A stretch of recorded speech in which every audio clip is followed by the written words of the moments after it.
Good afternoon, everybody, and welcome to the studio.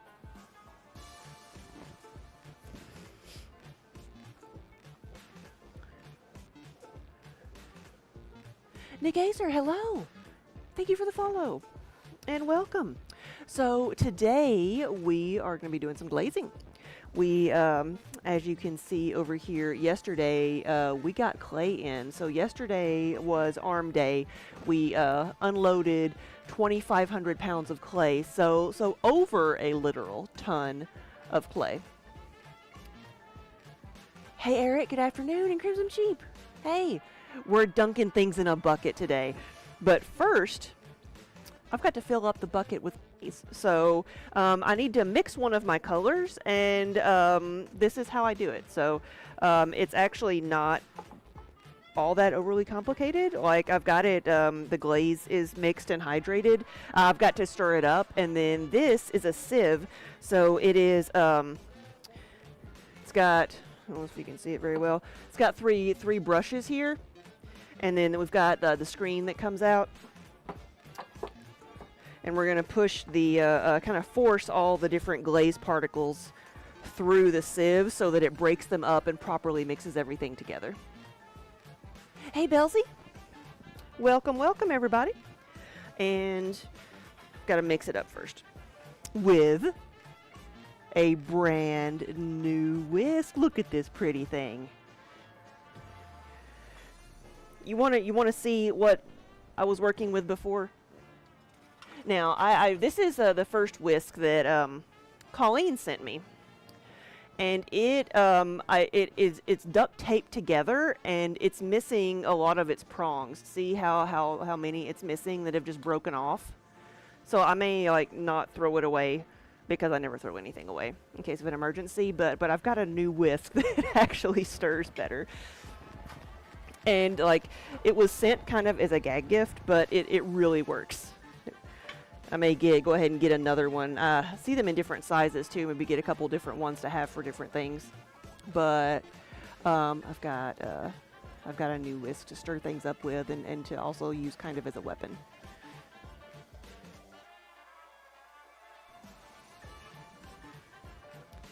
It's a nice prep for your pottery class in a couple hours. Yeah, you gotta finish up some pieces. Is that what you're doing? Are you at what stage are you at? Are you glazing them, or are you just doing the making in greenware stage?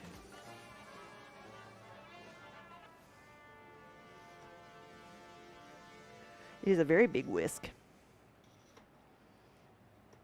It is the 3-foot whisk. There is a 4-foot whisk. I did not get the 4-foot one.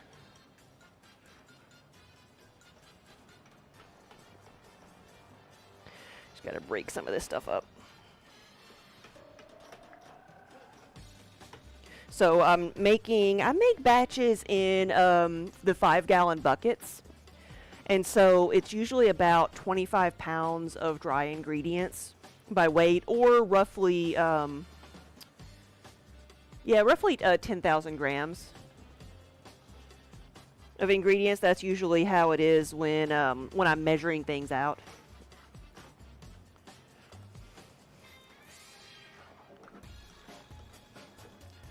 Because you tend to have a base glaze that's 100 grams, 10,000 grams, and then you add up to 10% of whatever colorants you're using.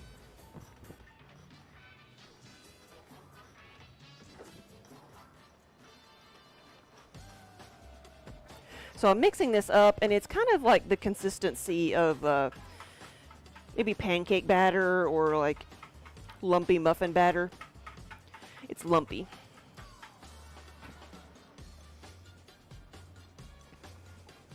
I'm going to pour it in here, and this first pour is a bit awkward because it's heavy. But see how chunky that is?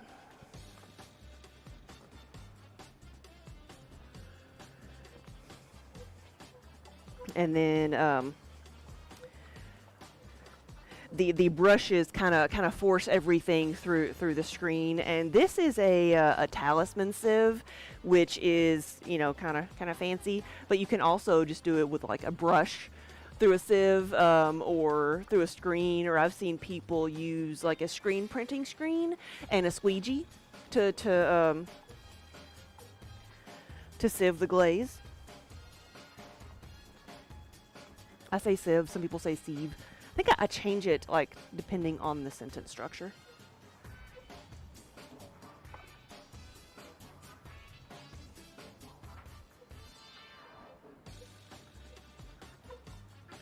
But this is how things are properly mixed. If I don't, like, break everything down like this, because a glaze is a combination of clay, different clays, and silica, which is glass, all in powdered forms, and then different, different colorants. So it does not break up very well just by stirring it in water. And if I didn't break everything up like this and I tried to glaze things, it would be very blotchy.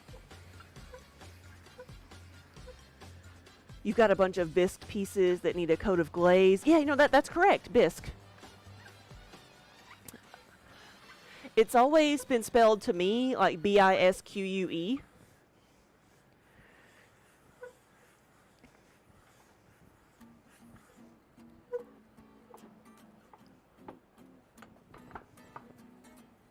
So I have many of the same. I have several bisque pieces here that are going to be glazed.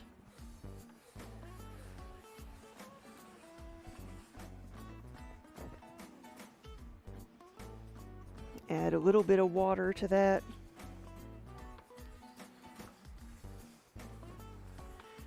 We've got Minnie over here supervising today.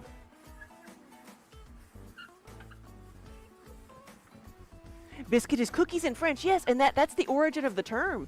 So you fire the clay up to the bisque temperature because it fires it as hard as a biscuit, which doesn't make as much sense over here because biscuits are fluffy and soft. But whatever.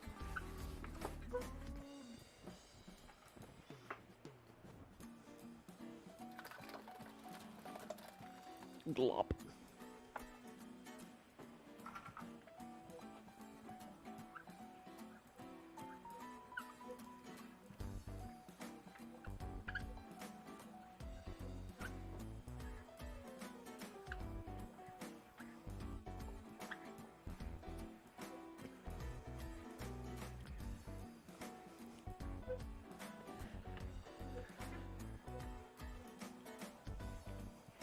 So this is how we do this. And this is one of the glazes. This is the sea spray. So it's going to be, do I have one here? It's going to be this color. So the inside of the mug here, this minty green, that's what this one's going to be. And I use it mostly as layering color. Like it's usually the top color in a lot of things. Like the blue there is the sea spray over the black. So while I hardly ever glaze an entire piece in this, like I would with a lot of the other base colors, I still feel like I go this, if not as much, if not more than the others, because it's layered on almost everything. It's an arm workout, yeah.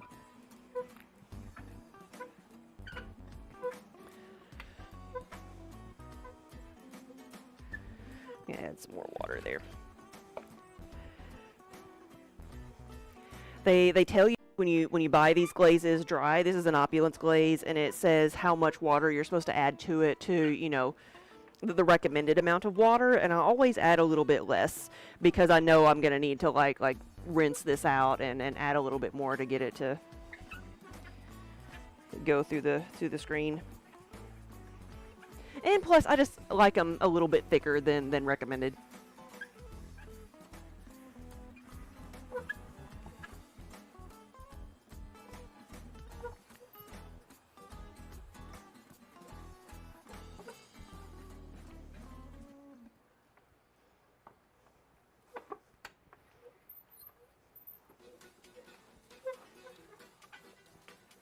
All right. One more round, and then I'm going to, let's see. I'll put some water in this and kind of rinse it out. So I'll pour that in there. Then I'm going to put some water, spray this out a little bit.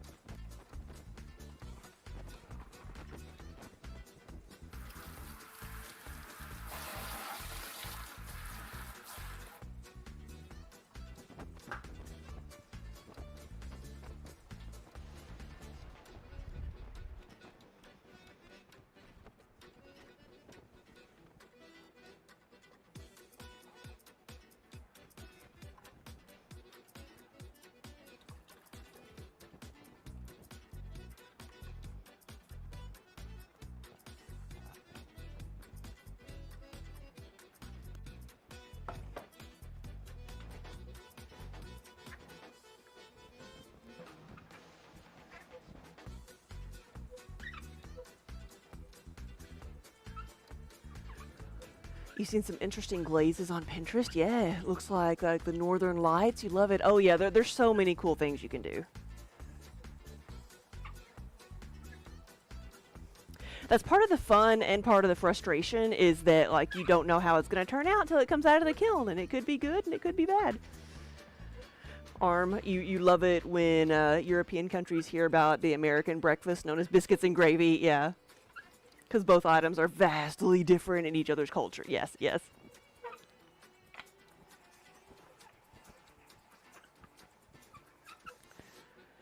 There's like, I don't know if it's on YouTube or where it is, but like videos of like English kids trying American food for the first time and vice versa.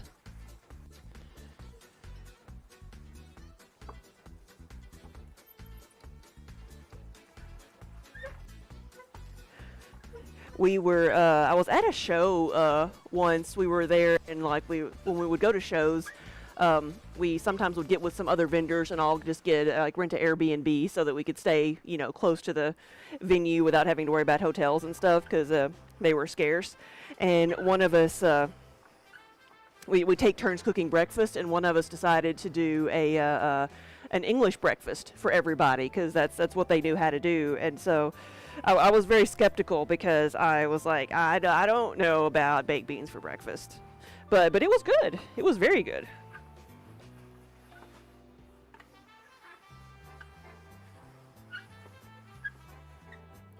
All right.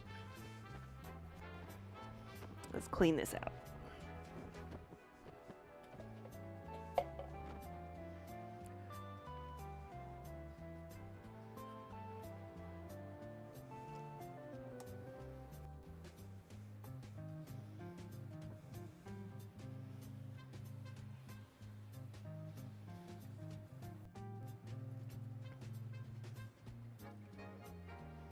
And I'm not gonna try to to defend all American breakfast foods. I'm not gonna defend grits at all. I don't like them.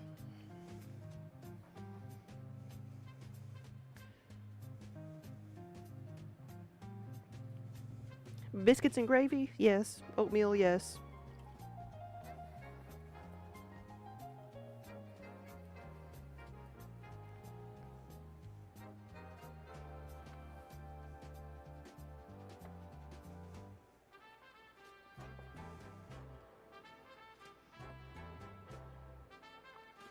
Bacon is just universal, isn't it? Tasty pig parts. I'm getting some of the chunky bits that are kind of stuck to the brushes here.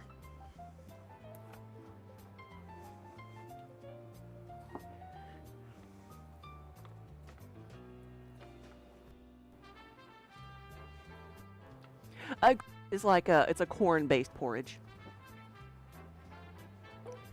It's probably not horrible. It's just like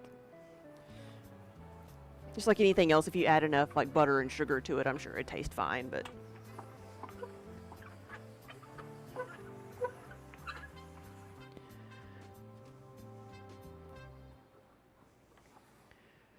it's not my breakfast food of choice. Though a lot of people put cheese on them.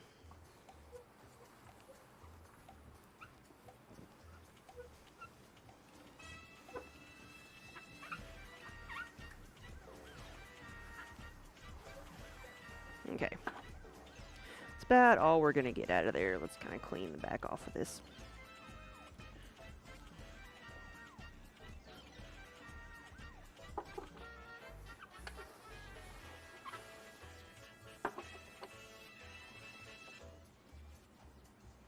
Oh, you don't even like cornbread now, nah. Cornbread is good.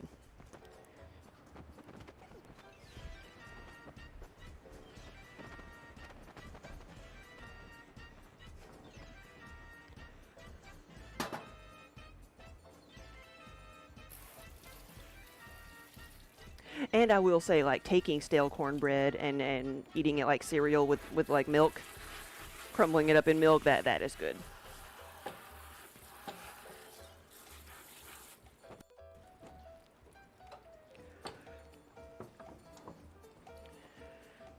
I'm gonna rinse this out.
All right, now I have a freshly mixed bucket of sea spray,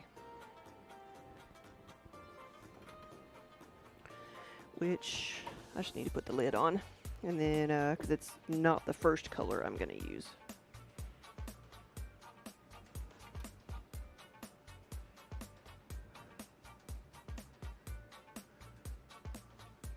Corgi, you like cornbread with ribs, but just not on its own.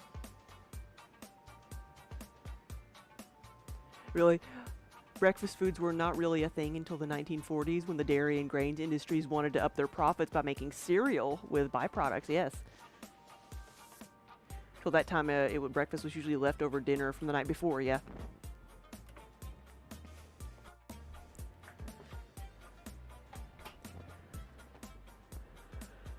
Or have you ever looked at like old menus from like the turn of the century, like in fancy hotels, what you could be served for breakfast? That was like, you know, it was usually there was a fish option, and it was just like all kinds of things you wouldn't think of just eating, or I would not think of eating.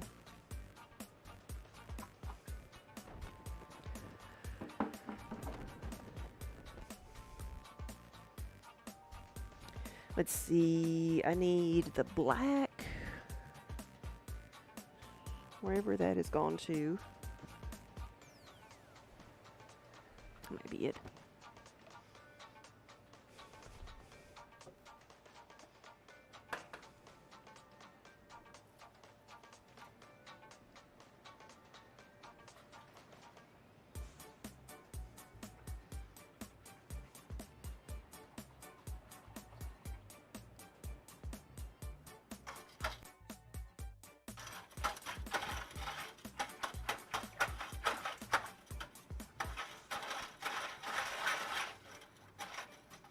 A bagel and smoked salmon is good in the morning or anytime.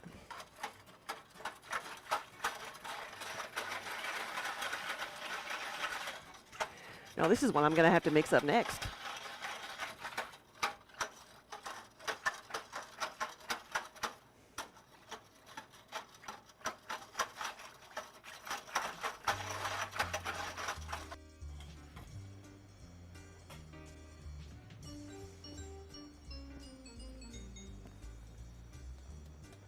Here's.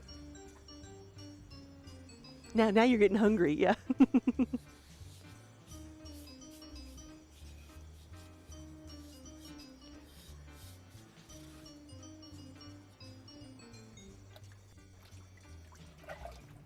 So this is the black, and it's going to be solid black, and then with the sea spray on top of it, just like the water bowl there.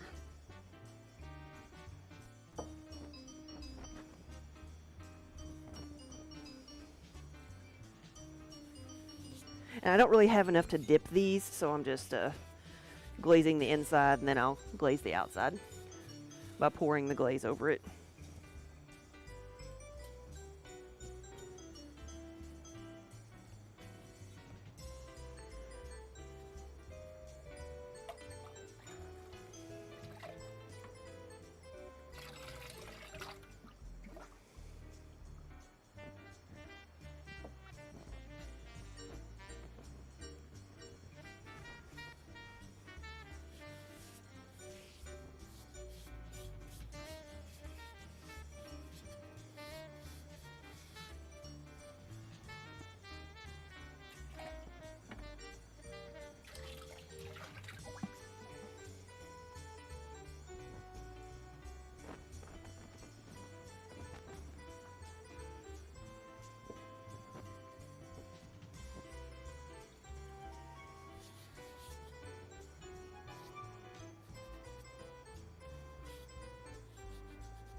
Yeah, have a good time at class.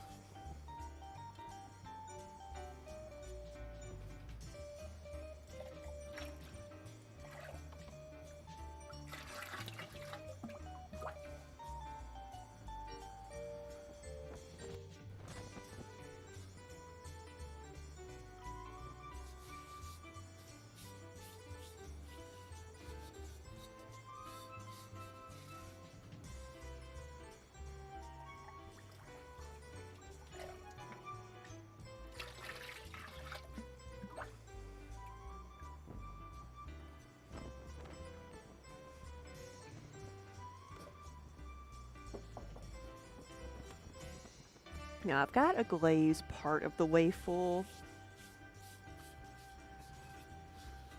so I've not got quite as many pieces to glaze here as I sometimes do, but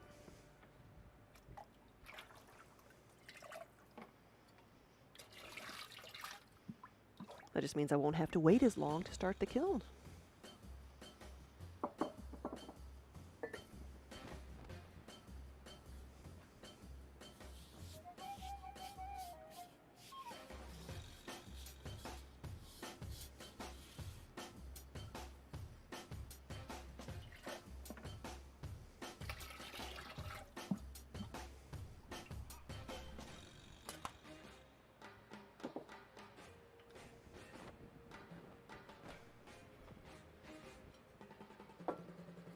So I'm starting on some of the inventory for Origins. Like this one, this was one of the gaming ones. It says, RN Jesus hates me. It's to be red and black.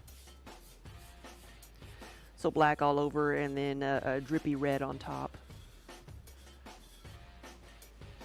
It's hard to see the sample. It's down here at the very bottom. Almost covered up by the cat bed. It does look like I have a headless cat over there.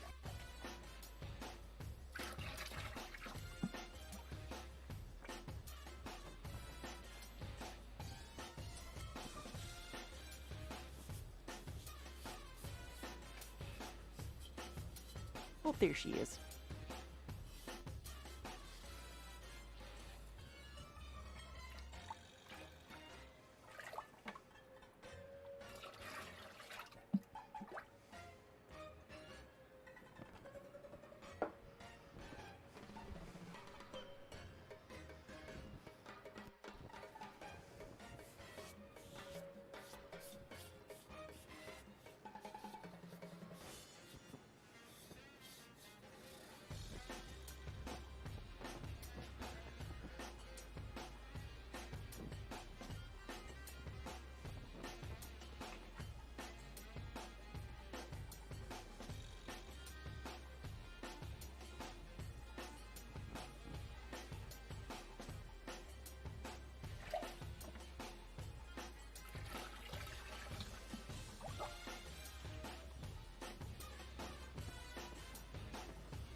got a Targaryen. Is that the only one I have here? Yeah, it's the only Targaryen we have in this one. Junkyard, yes!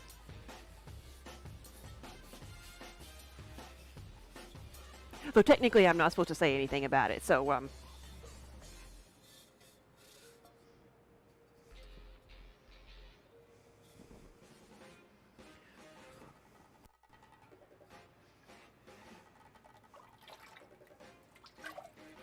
but as I will be seeing you in September.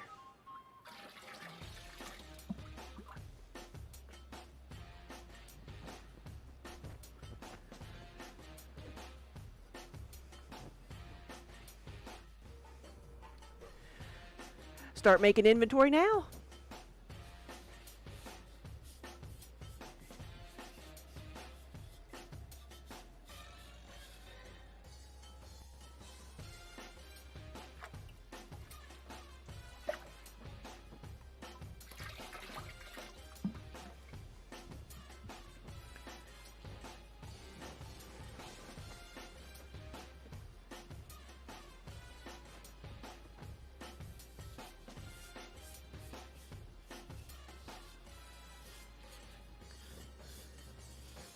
Yeah, and I would even do the like the mugs that I did last year, which were the like I used the like the sub badges, or not a sub badges, but like the check mark and the like the wrench and like the artist badge. I put those on mugs because you can use those. Like we can't use anything that says the word Twitch on it or anything that's licensed like that, but you can use like the different badges and stuff if you wanted to do anything with that. Because the mugs were very popular. Alright, black. And then we'll do this other side.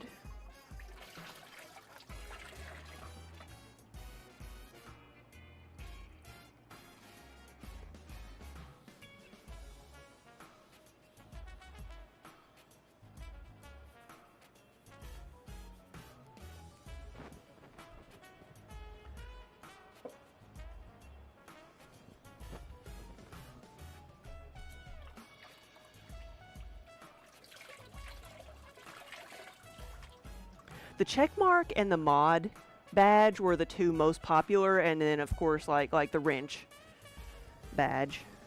I'm trying to remember what were the other ones that I did. I think I did the VIP. I don't think this one was waxed. I'm like wiping away all the insides. Whoops. Let me clean this off and then I'll fix it.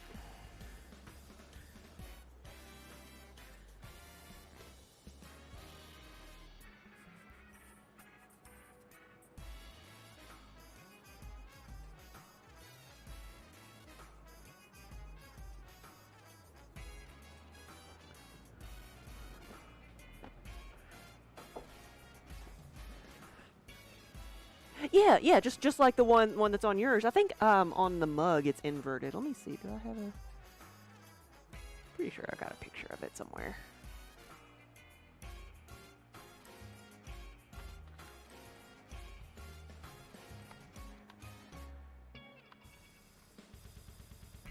Yes, there's up there. Okay, I'll be right back, guys. There's somebody up here.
I'm back. Let's see.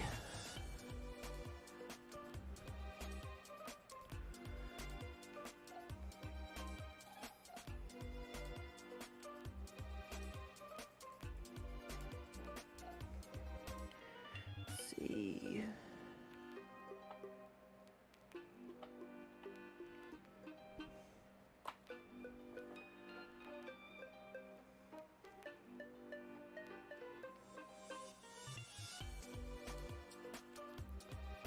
See if I have a picture of one of these.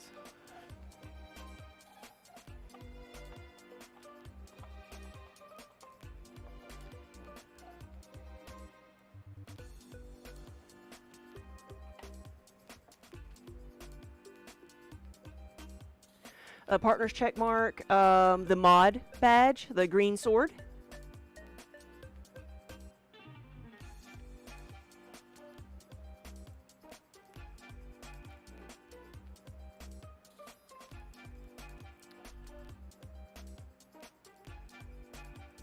There you go. There's the mug, and you'll remember it once you see it. There's the mug that I made, and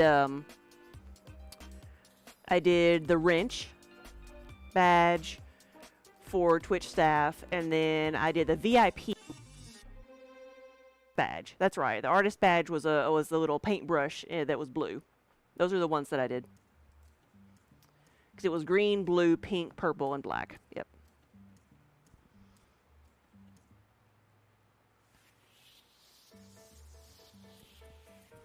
Though the VIP is the one that didn't sell as well.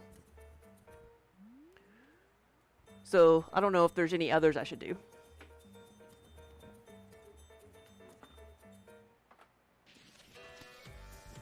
I get the ones? No, I didn't get all these over here.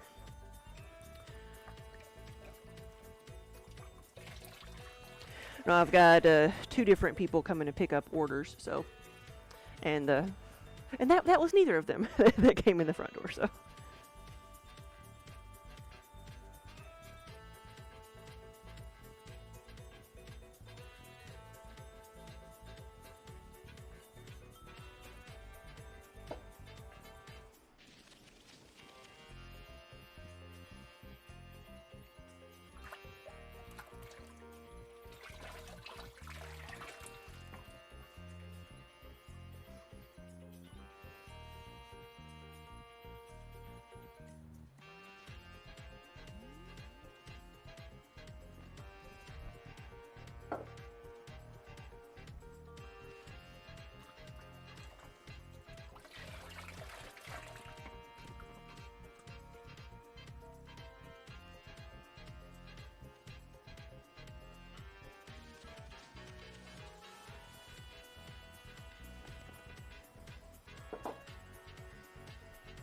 And then after I do the black, I'm going to do the tree beard color. Which by itself is called chicory before I layer other colors on it.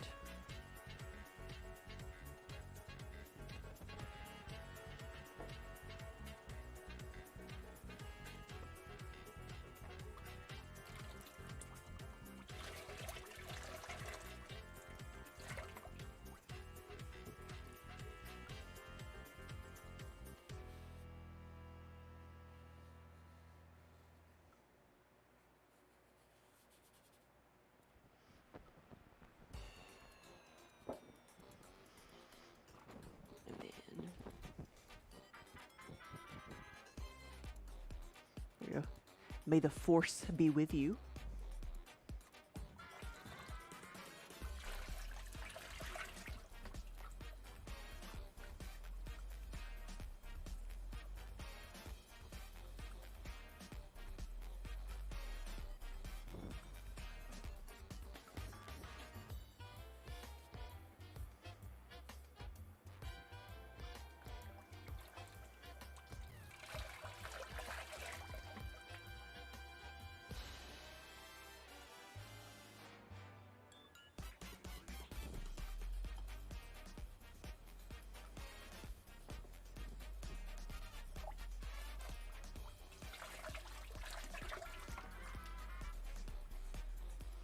Yeah, make a bunch of those. I think they'll do well.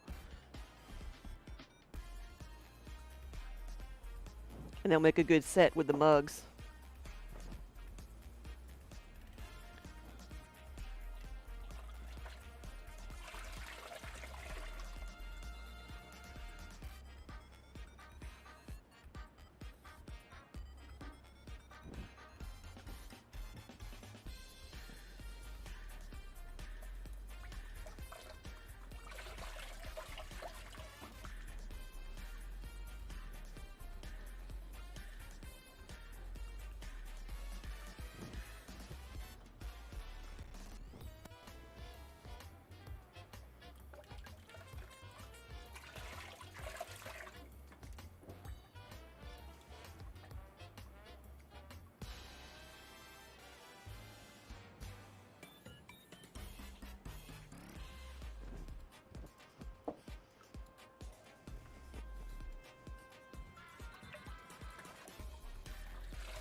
So is this a batch of the same color? So all the ones I've done so far, yes, everything so far has been black, which is the kind of, well, without the clay on it, you know, it's the color over here of the cat dish.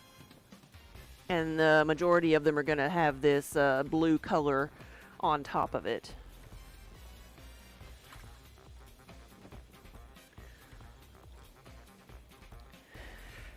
Now I'm going to switch colors to a more like a greenish brown color that is the base of the tree beard, which is, so tree beard is up here, it's that one right there, second one on the second level.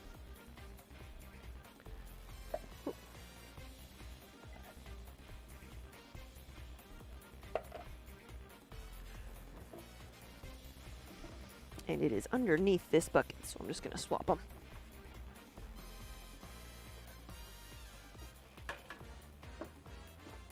Here we go.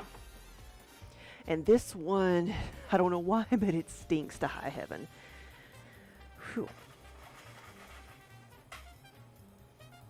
And we're just gonna stir it up and make it stink some more. Smells like sulfur. So it's not the worst thing in the world, but it's not pleasant. So I fire it twice with each color.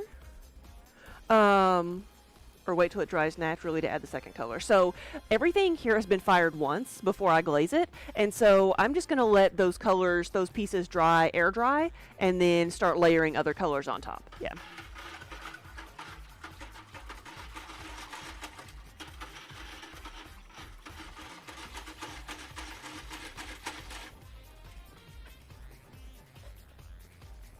It's funny you should say that, Crimson Sheep. I was just reading a book where they talked about like adding like ox blood and different things to like make different colors on, you know, inks and different things or on houses.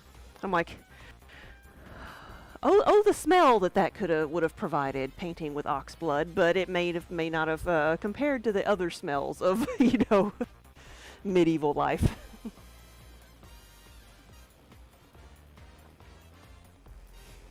Yeah, so this is the chicory. This is what's in the bucket right now. It's a brownish greenish color, very, very neutral and kind of matte. And then we're going to put the sea spray over the top. And usually it's a bit shinier than even that is, but that's what we're doing, and then making it run.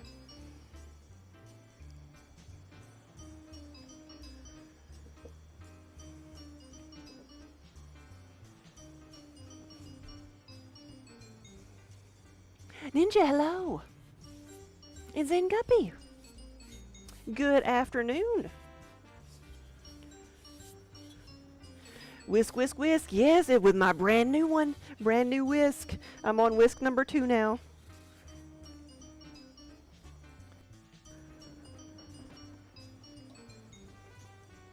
I'm going to dip these.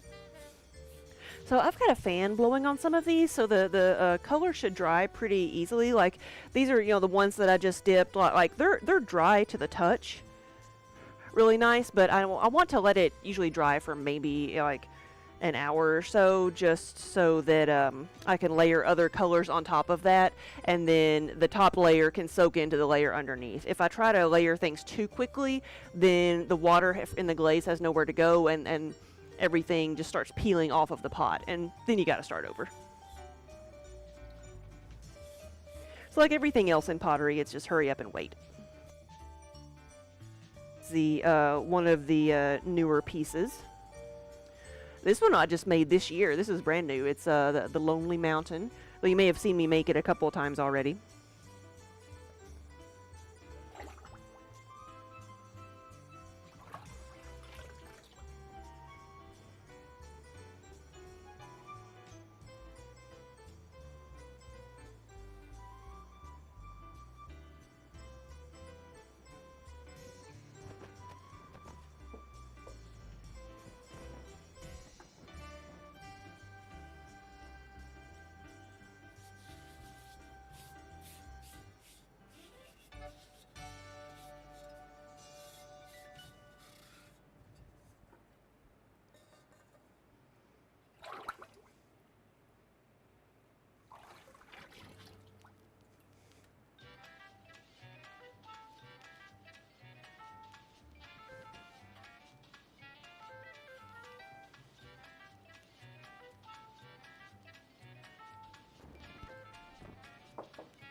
So this is how I apply glaze to a pot. It really is just dunking things in a bucket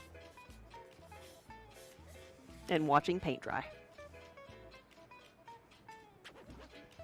It takes a whole lot longer to do the prep work, the filling in of the medallions and waxing them and then cleaning them up before they go into the kiln, just to make sure everything is where it's supposed to be.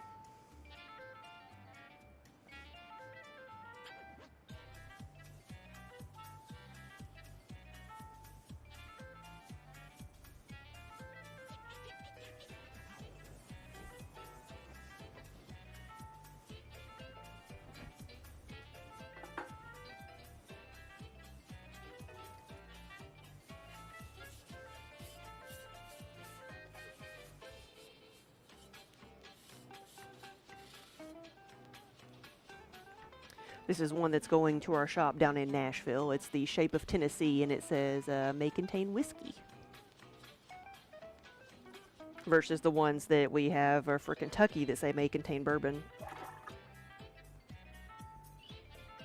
There's people that will argue that whiskey and bourbon are two different things, but I think people just like to call them by different names.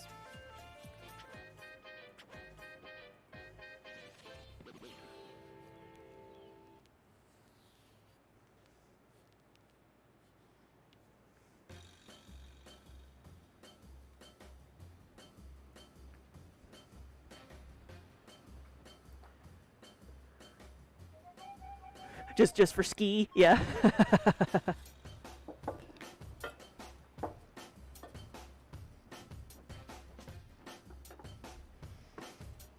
I told you, like, did you hear me the other day, Crimson Sheep, when there's people coming to Gen Con who was like, hey, I want to come trade for some ski.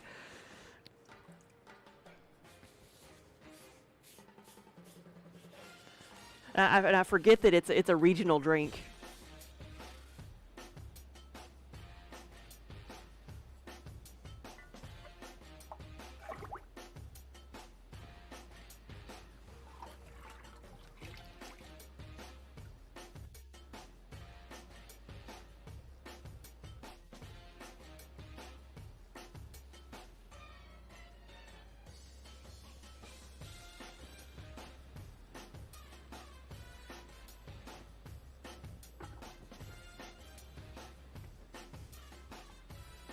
Ooh, cherry ski. I might even like that.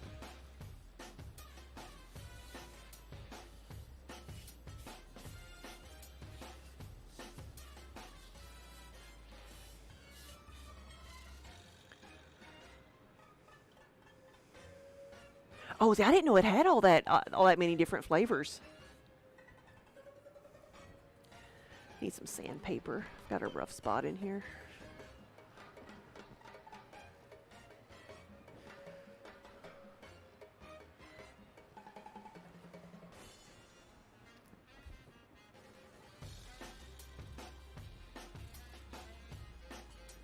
Is that where it's made at? I don't even know where LaRue County is. So Ski is a regional soda. A lemon lime. Lemon lime soda?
It was lemon lime.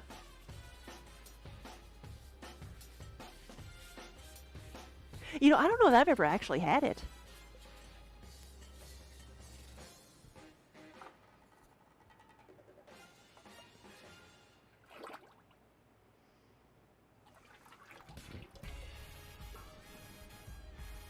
It was altered to lime orange. Okay.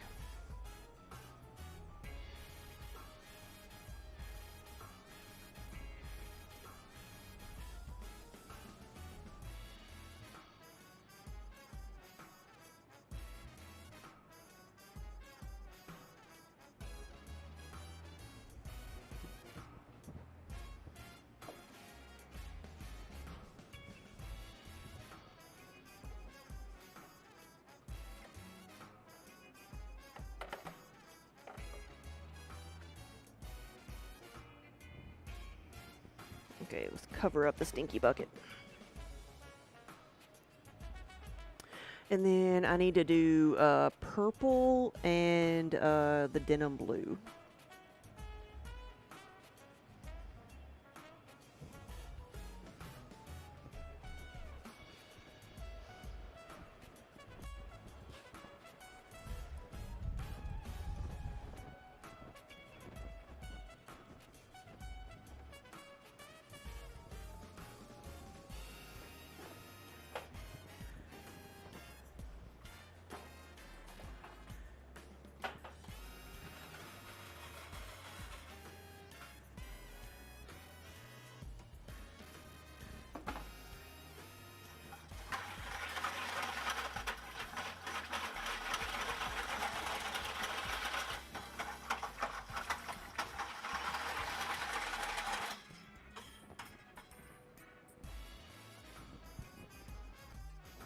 Yeah, you talk about Cokes being $10 a case. I feel like that's when they're on sale for a 24 pack.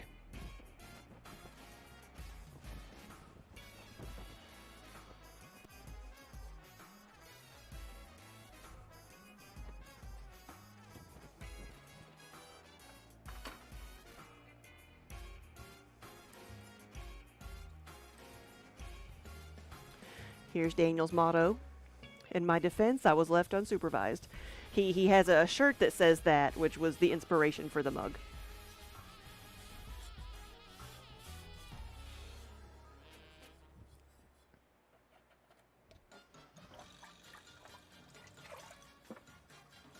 And these are going to be purple and black, so it's going to be all purple with a little bit of black drippy on the rim. We do said hello. Good afternoon.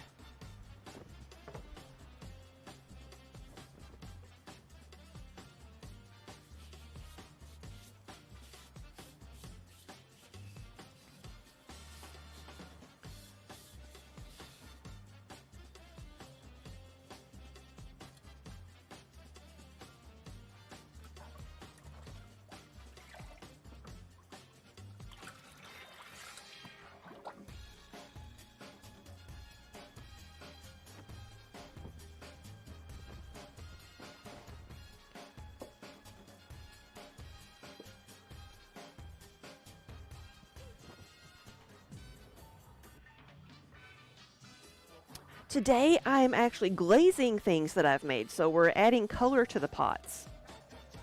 So these are mugs that have been fired once already. They've been bisque fired, which means that the clay's gone through a chemical change so that it's no longer water soluble and it's stronger. So I can hold on to it, I can hold it by its handle or by its rim without breaking it. But it's still porous, so the glaze, when I add the color, the water will soak into the pot, which allows the glaze to stick a little bit. Sticks just enough that it can stay on there and get to the kiln. I do have to be careful because it does sometimes like flake off very easily.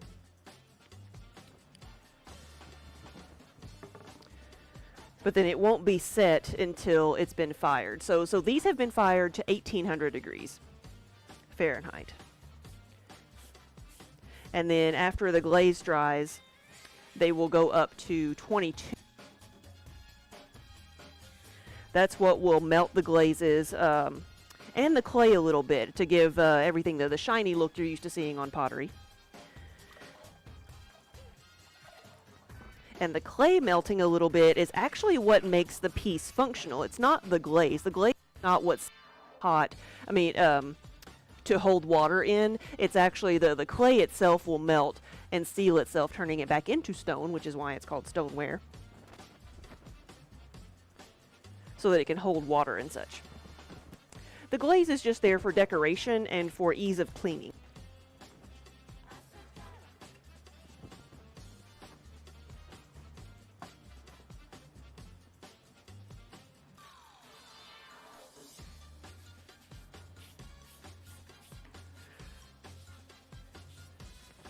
I missed one.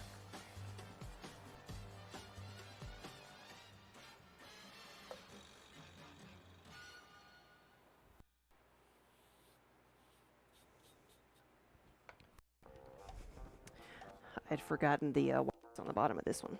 Now this is a meeple mug. So I'm going to glaze this whole thing purple, and then I'm going to wipe this area off and then glaze it white so that the entire piece will be glazed, and when it's done, the meeple will be white, and you can use a like dry erase marker or Sharpie to write on it and draw pictures and such.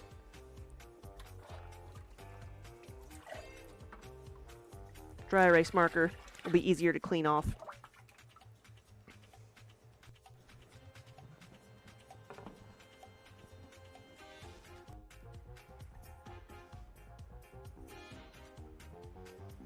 Oh, there's like, what did I do with my sponge?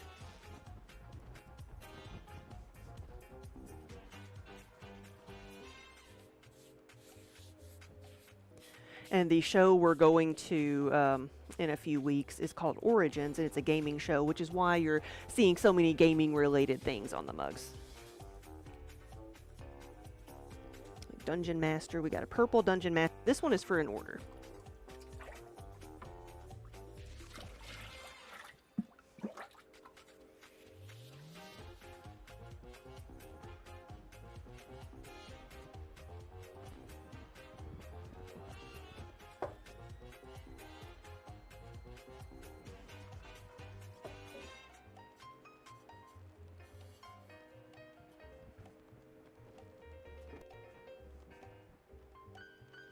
What city is it in? It is going to be up in Columbus, Ohio.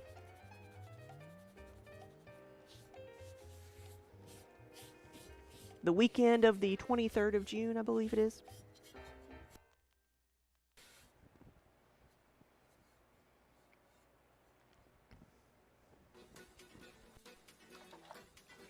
Now with this, the purple's only going to be on the outside.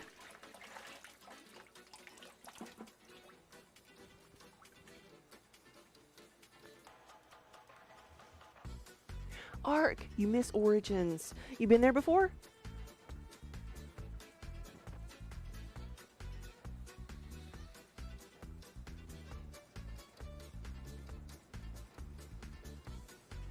We do it. Thank you. Say, hope we do well. Thank you. Thank you.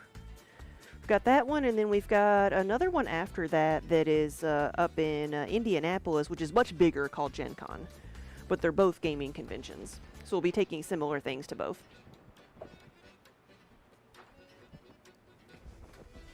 Gotta see if I've left myself enough room to glaze this.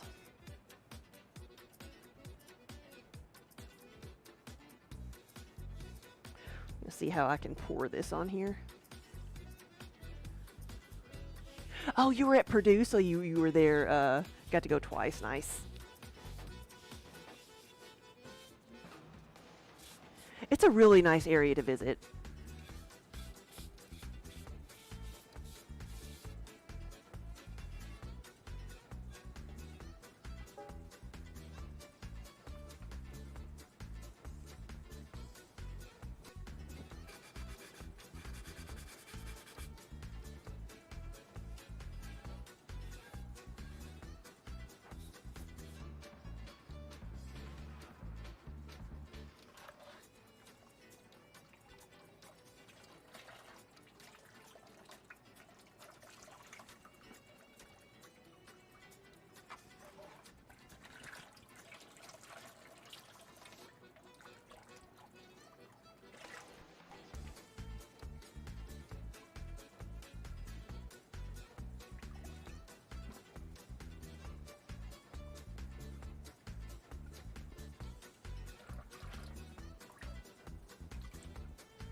There we go.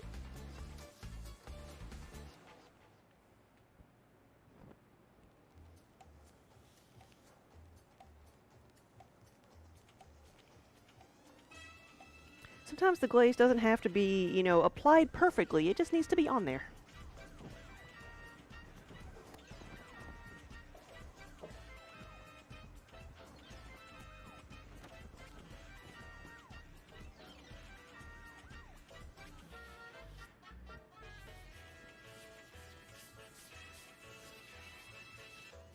It was a spy-themed restaurant called the Safe House. Yeah, I don't know. I would imagine if it's been that long, it might not be, because I think they have a lot of turnover.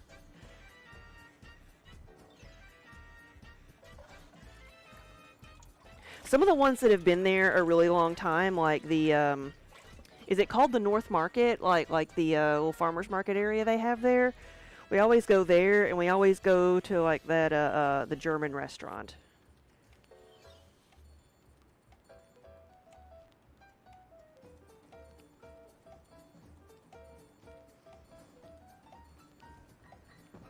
Crystal Wolf, hello.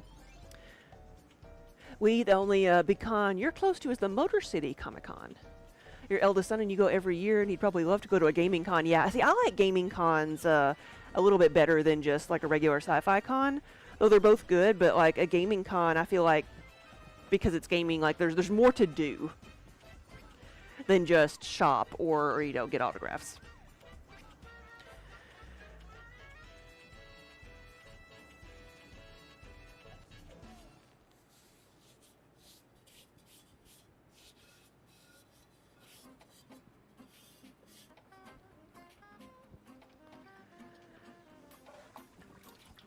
Crystal Wolf, I'm doing pretty good. How are you?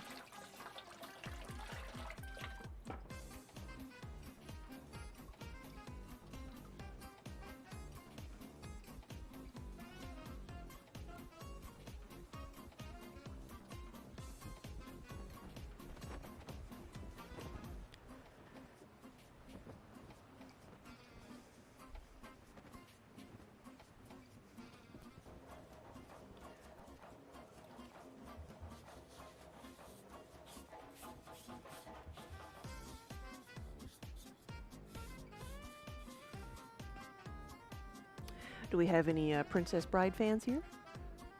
You got a new puppy! What kind?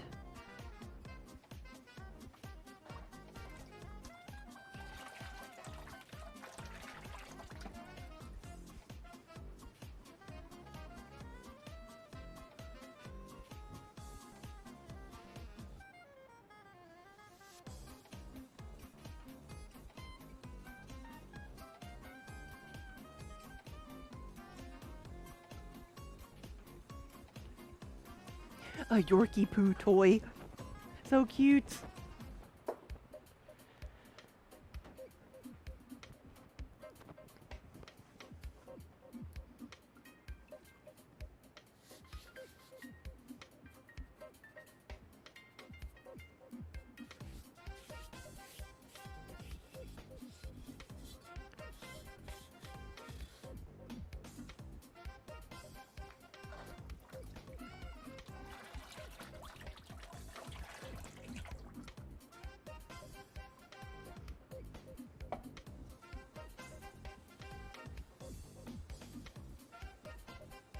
Well, tell us about it. What's its name?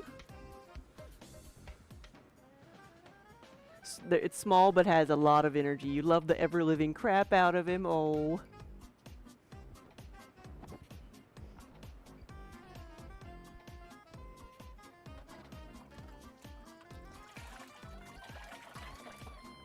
Well, that's only as it should be.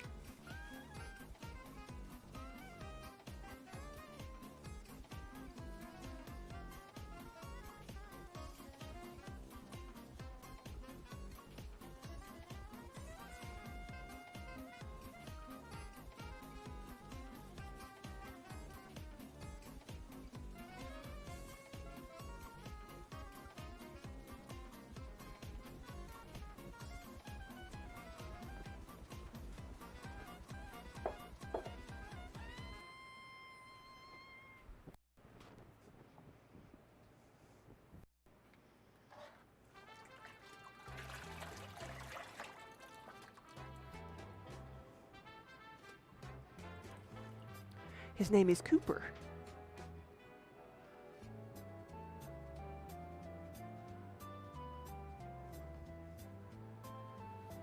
Oh, like, did you just get him yesterday?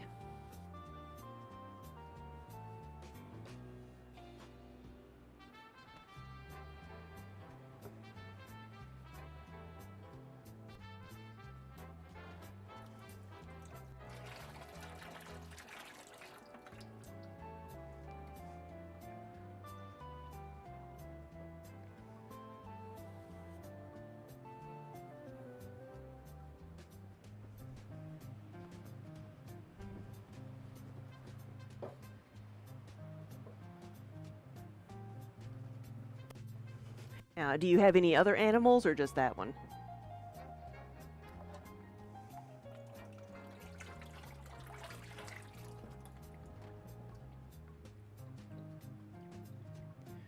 Ark, comparing Origins to Gen Con, you like Origins better as it's much more hands-on and you can actually enjoy gaming. Yeah, it's not as crowded, so while you're not going to see like every single game company represented, it's much more relaxed, and I feel like you get to do a lot more.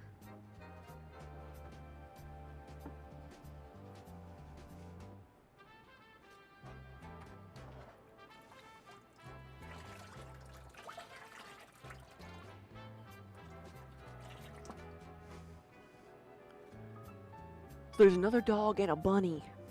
I bet the bunny's bigger than this one, isn't it? He's gonna get bullied by a bunny.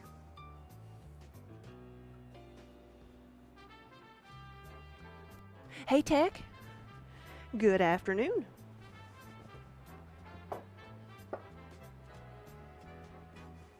We are just adding some color to the pots. Then tonight we will set them on fire.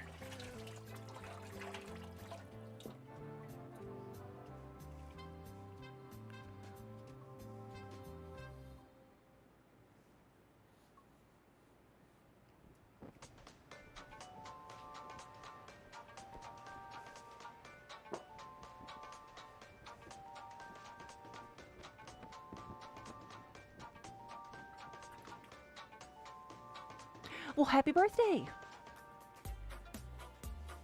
That's awesome. Your work gives you your birthday off with pay? Whoa. Oh, you're allergic to the bunny. Peter doesn't, the bunny Peter doesn't stay inside.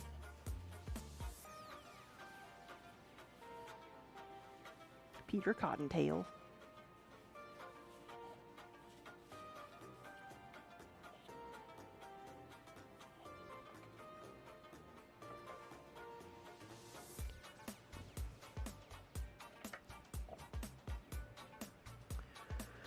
Let me make sure I've got all of them. I think that's all the purple.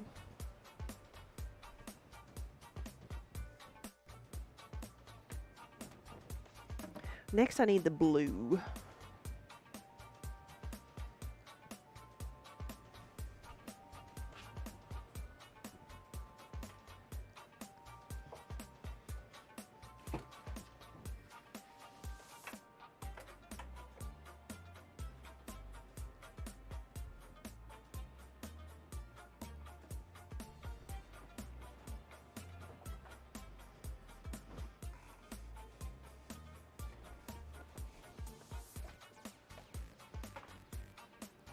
So, Tech, what have you got to do on your birthday? Any plans? Or just a pleasant day of doing nothing?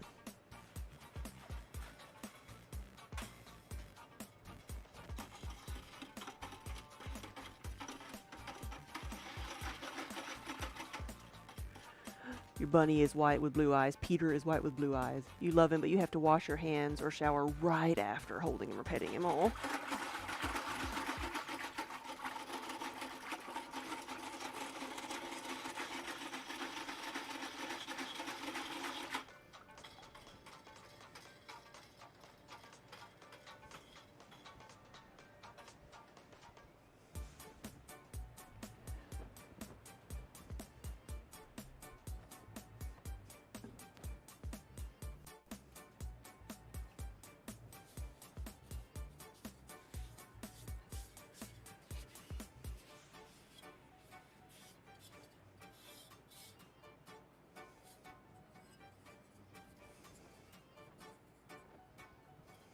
I don't know how I managed that, but I've got wax on the inside of the pot here, so I'm going to sand it down a little bit. Probably had something on my fingers.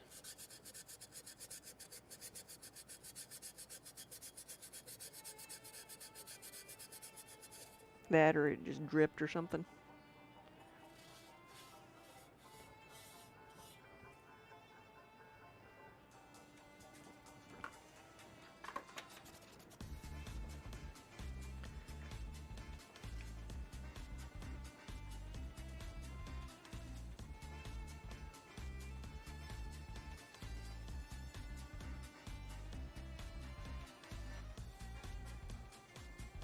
This is a police box mug, and there's a lot of little detail here, so I'm kind of doing a light wash of the blue on there. This is one where like the medallion and the mug color are going to be the same. Just wanted to make sure I had the blue in the little nooks and crannies there.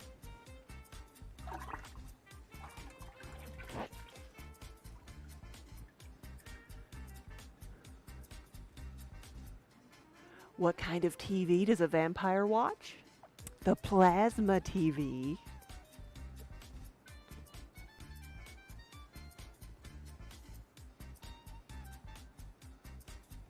Daniel felt old the other day because he said some people didn't know what a plasma TV was.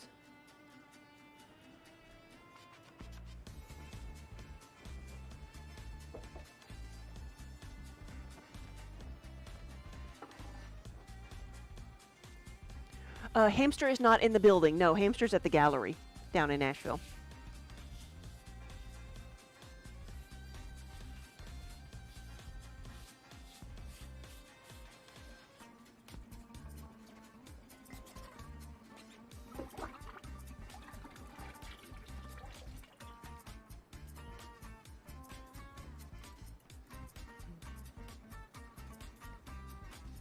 It's just me and Minnie today. Kiba's guarding the front door.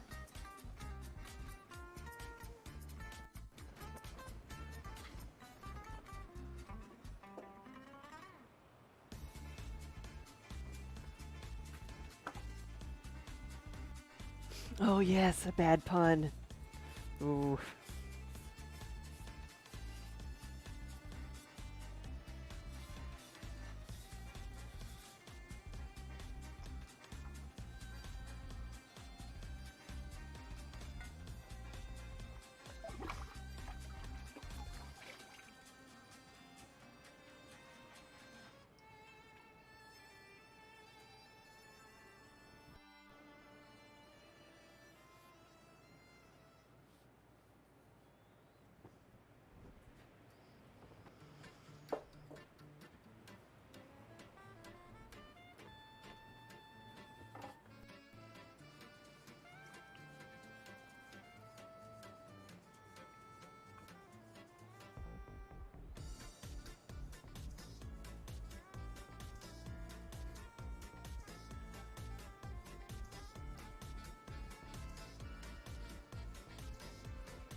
Spook, hello.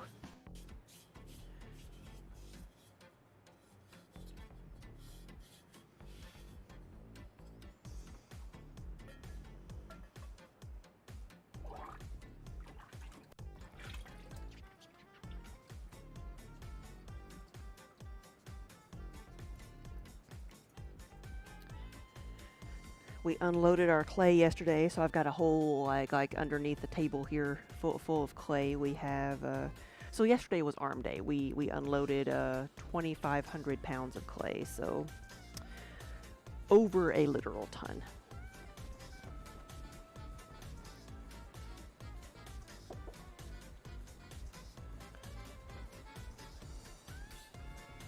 So every time I feel like my arm or shoulder ache a little, like, what was that? Oh yeah, it's that stuff. That's what it happens.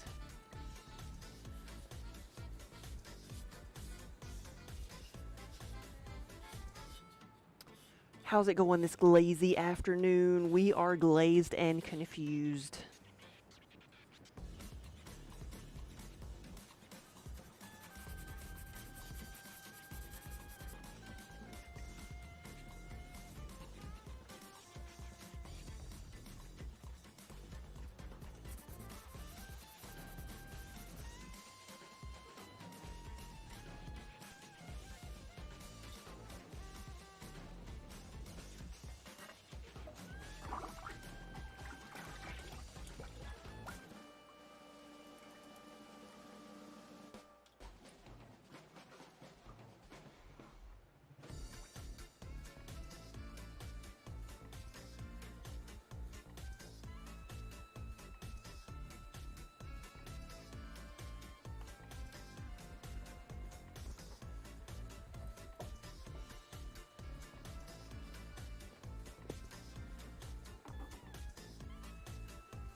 So this is blue if I hadn't said it already. This is the denim blue. So it's going to be a dark blue. It looks almost white right now, I know, but it's a... Let me see if I have an example of it up here somewhere.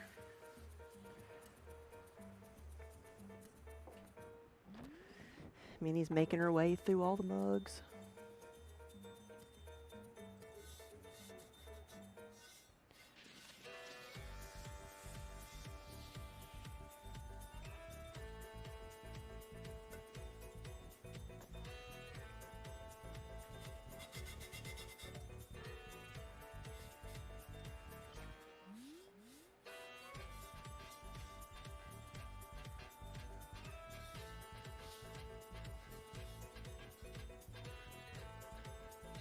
Busy day. Oh, did we get another order? I know we got an order for 2 of the Marvin mugs that I made the other day. And I've got an order for a 12-inch yarn bowl. I've got to make another great big huge yarn bowl the next time I start throwing.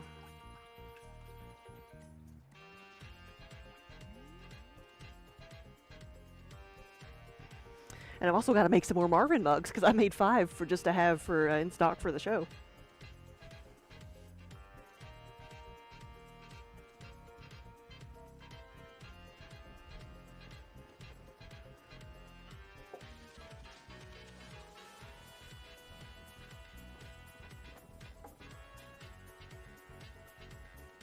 You're glazed and amazed. Literally, you've been working for 6 hours, so your brain is glazed over to autopilot. Yeah, I know the feeling.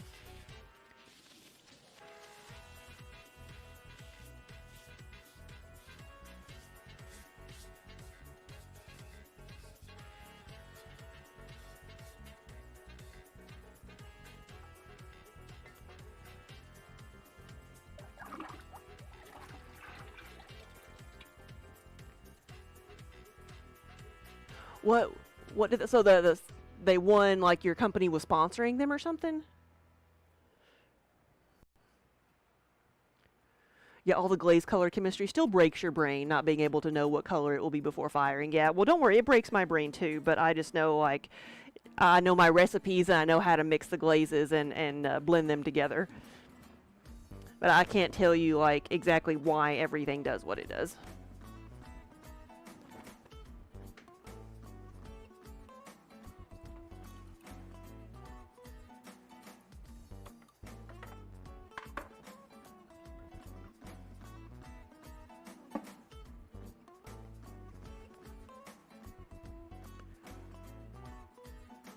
Oh, okay. So, yeah, I hadn't seen that one.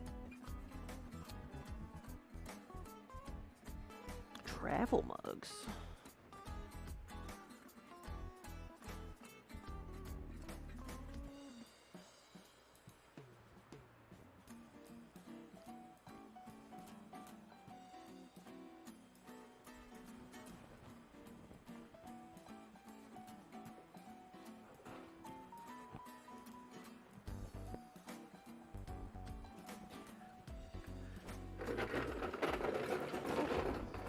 I see a Kiba. Hey, buddy. You gonna use your stairs? Come on. He's like, why would I use stairs when I have a human lift service?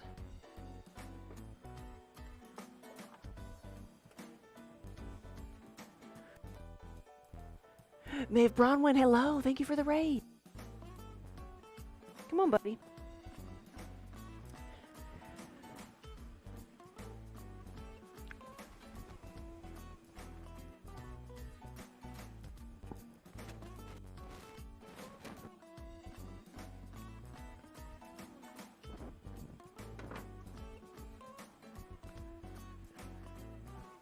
There we go.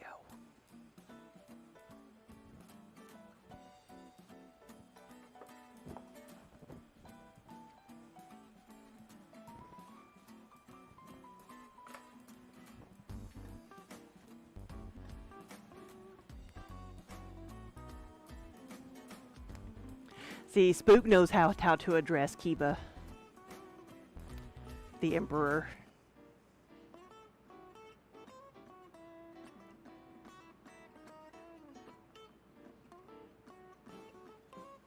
There we go.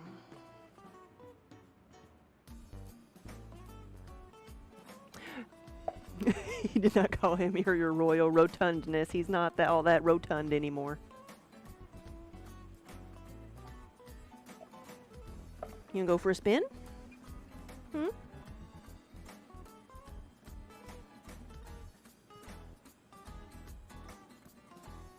Mm-hmm.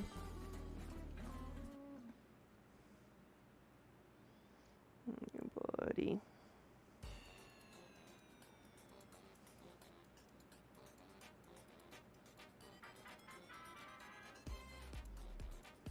He is a dandelion, though, with the way he sheds.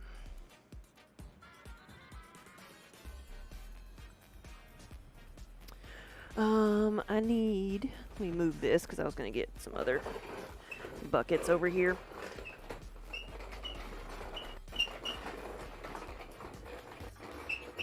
We're not killing a small animal, it's just buckets.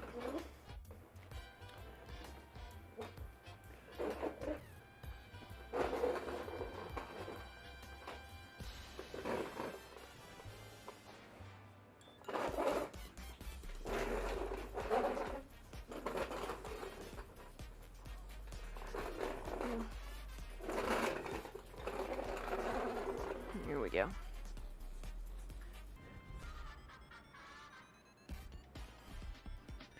Oh, you want to snuggle.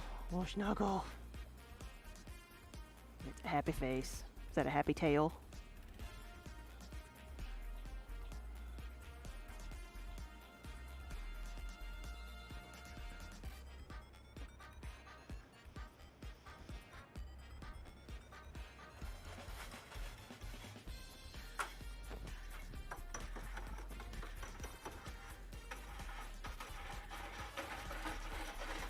You just tried to bite me, didn't you?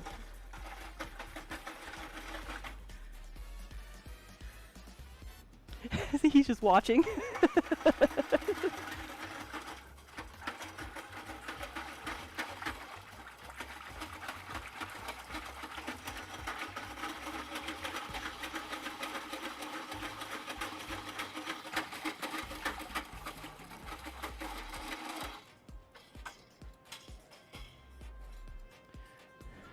You want to collapse into a ball and fall asleep right now? Well, Kiba might oblige you in a minute. He might do it for you.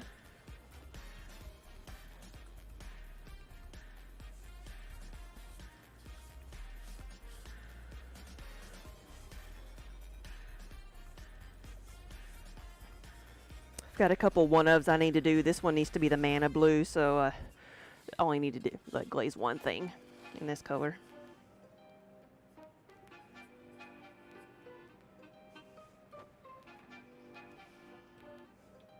I think a plop's about to happen.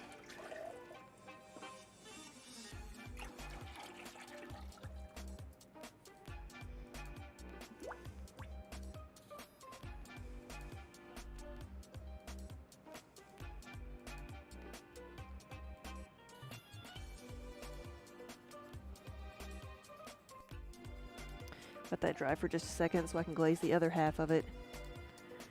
And then what do I need over here? I need the iron, which I have here, and then jade, okay.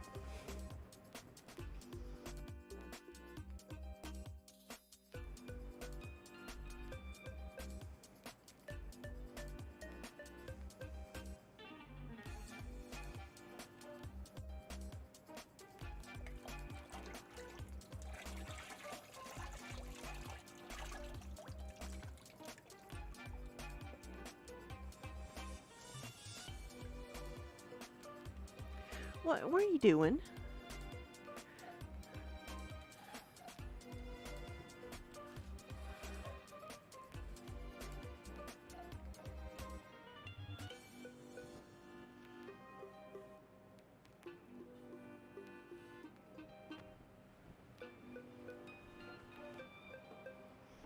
Where do you think you're going? Yeah, you're stuck. What are you doing?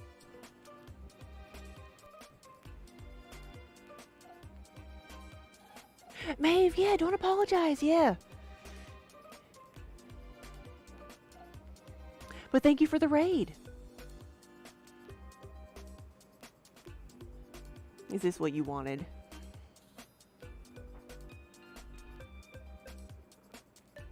It's like if I put myself in a precarious position, I will be rescued and then cuddled.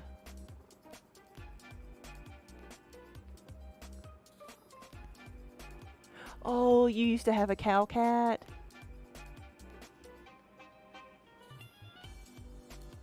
A Lego.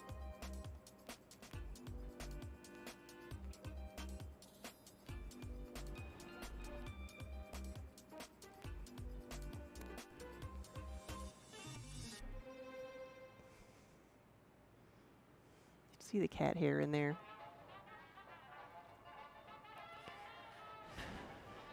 More the merrier. It's good luck.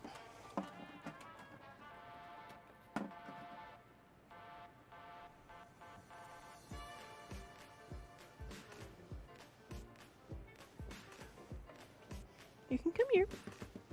You can come here if you want. Come on. Yeah. Now, I'd beware of going under the table, because Minnie's under there, and she's going to swat at you, maybe. Maybe she's in a friendly mood.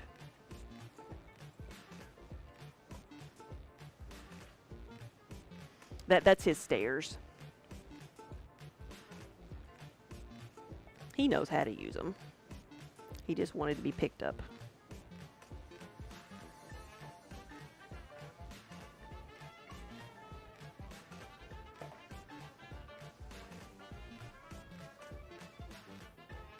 Mm-hmm.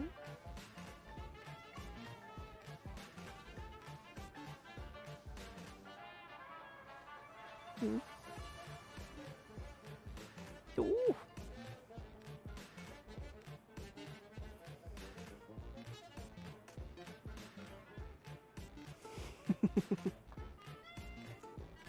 Here, I thought Kiba was going to be the one that got swatted at.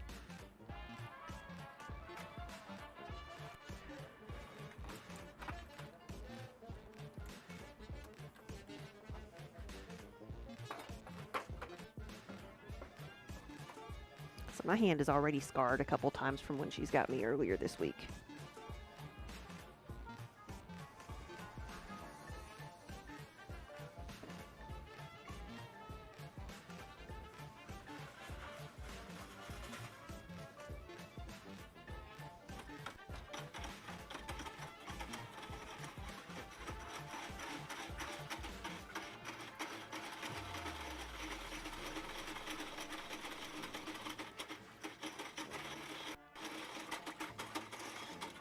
Oh, your Snuggles lived up to her name. Is that all she wanted to do?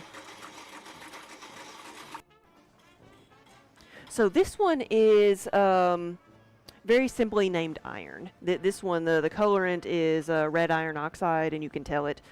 So it's going to be a reddish-brown glaze with a flecks of green in it. It actually has a lot of variation. See, here's the example of it with a little bit of, get the dust off of it. So you've got like red and brown and green and black all in there, and then over texture it breaks black.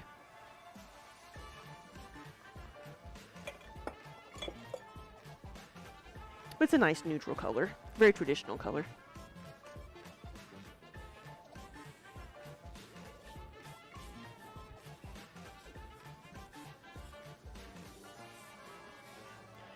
Move that before Minnie steps on it, and I have to clean her up. Normally I make the Rangers green, but this one was ordered in iron. So it will be iron.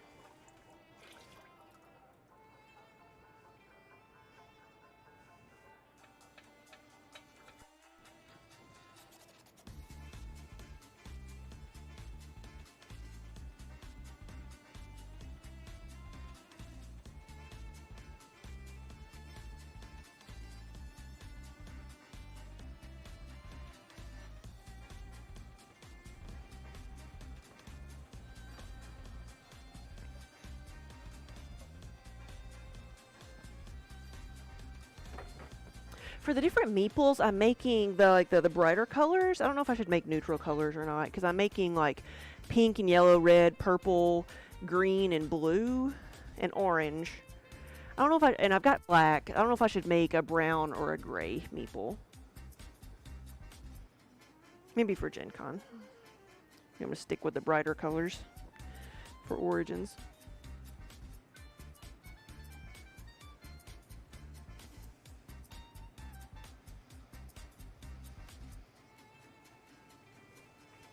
Where's the jade?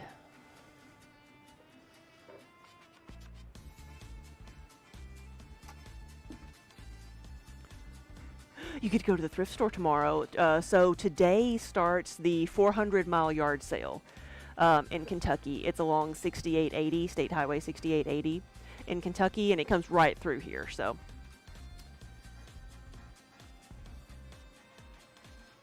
there's all kinds of stuff going on. People like at various areas, you'll see just tons of people setting up tents, and in anywhere along the road where there's like a parking lot or an easy place to get to, like an intersection or whatever, you'll see people gathering.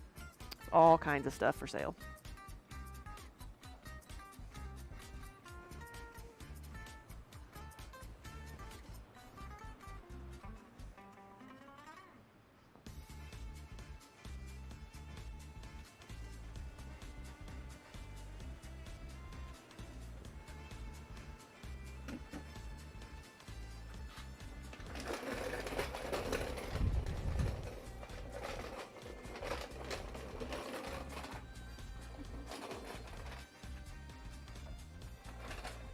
Found the jade.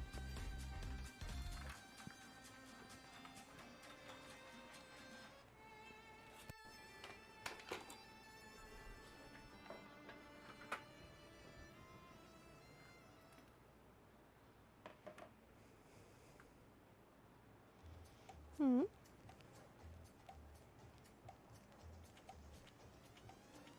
There we go.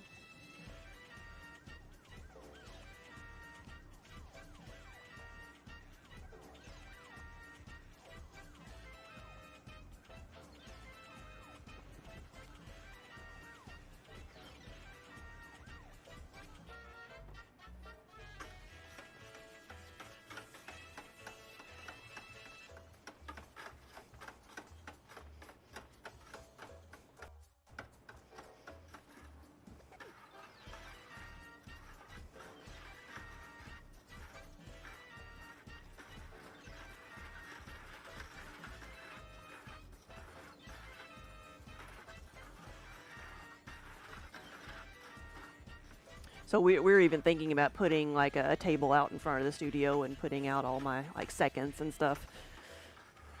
All the wonky pieces.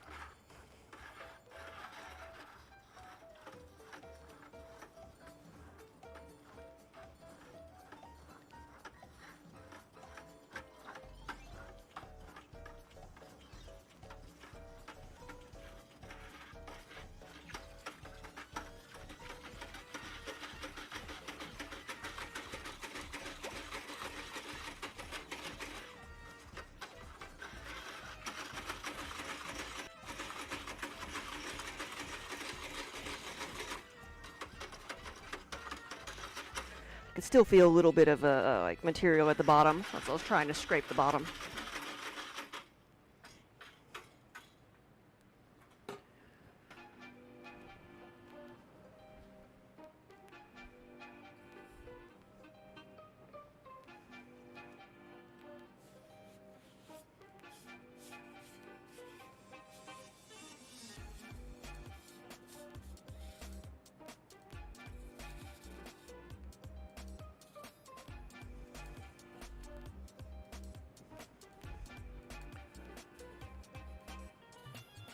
I just had sandpaper. What did I do with it? Oh, wait, it's there. I forgot Kiba was up here. You'd buy a wonky mug. Have a lot of wonky pie plates.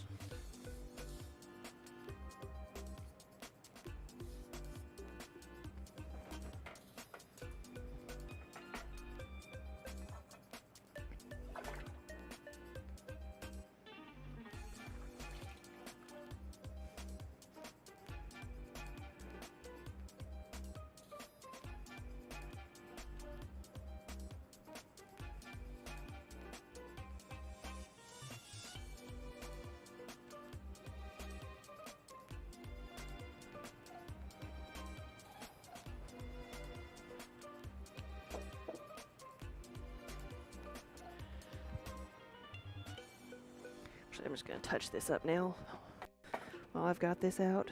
So the little tong marks you can see there need to be filled in.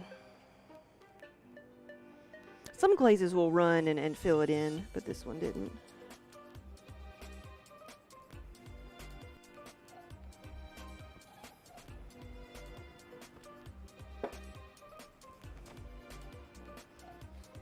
Alright, that's all the first layers. Then, majority of everything else needs to have like the sea spray on top of it. And where did I think it's right there.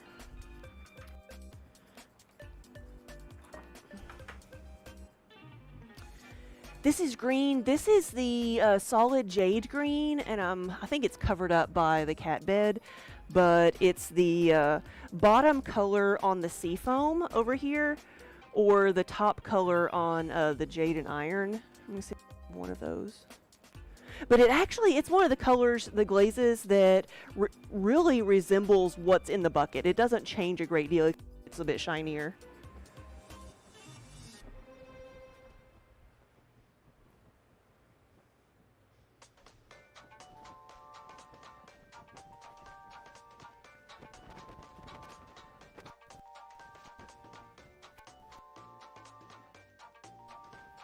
I don't think I have any of it back here. Oh wait, I do.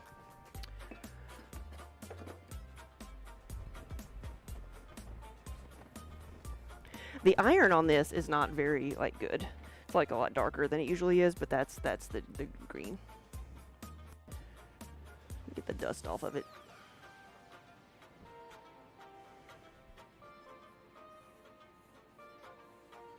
There we go.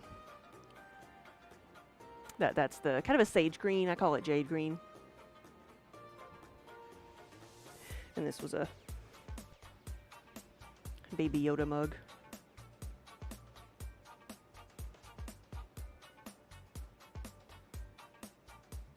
I don't really think there's anything wrong with this one. Oh, it's got something sharp on the inside. That's what it is.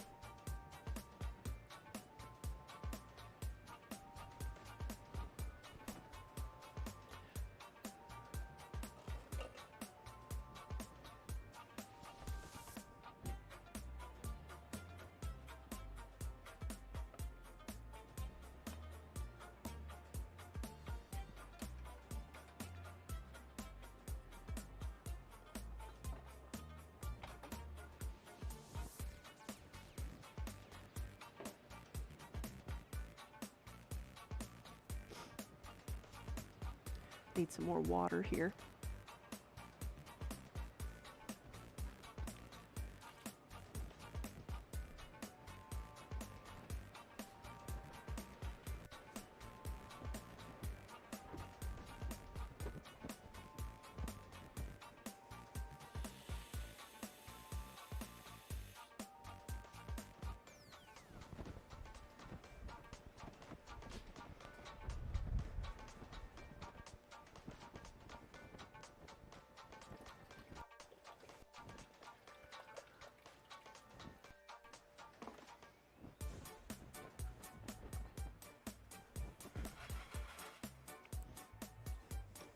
So this is the one I mixed up at the beginning of stream.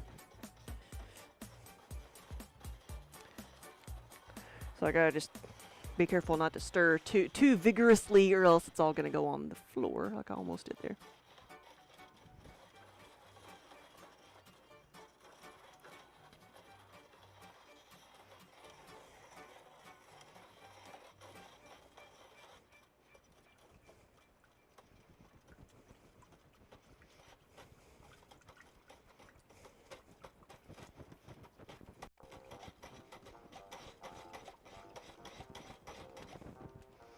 Here we go.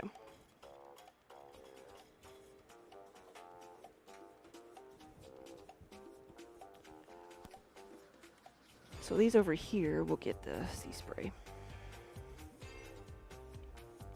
And this one, I'm not dipping very much of the mug because this is a very runny glaze.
And this is the second layer on these. I will put a third layer around the rim of the same color, so it'll get 2 layers of this sea spray.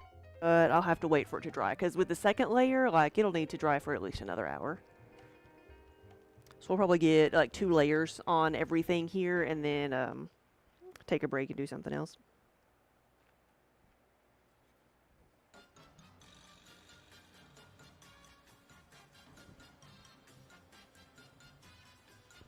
I think I got one more over there.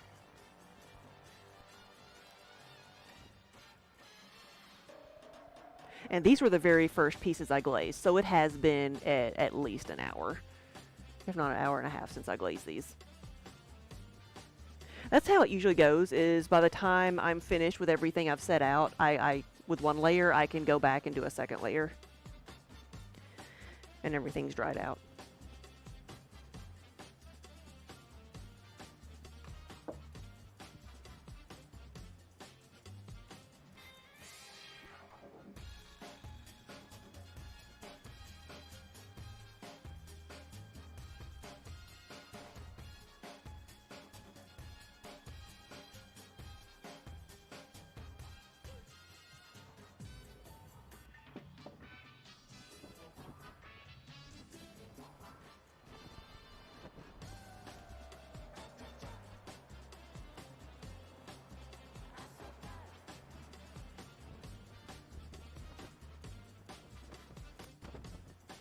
Now this one is the tree beard, so it's going to be like that one right there.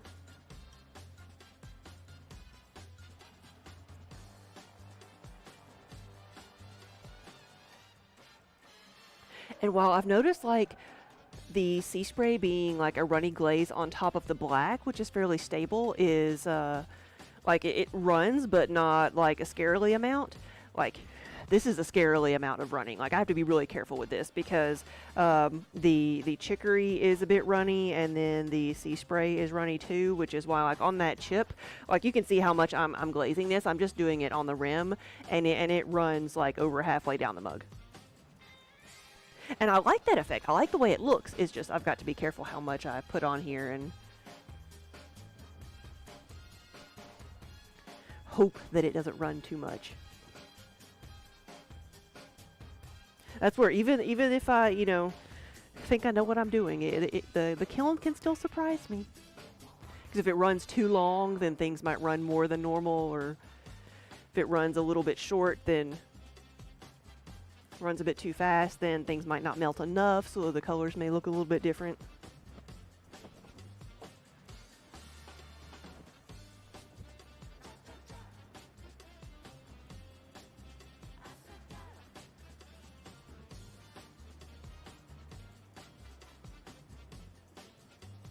But welcome everybody, good afternoon.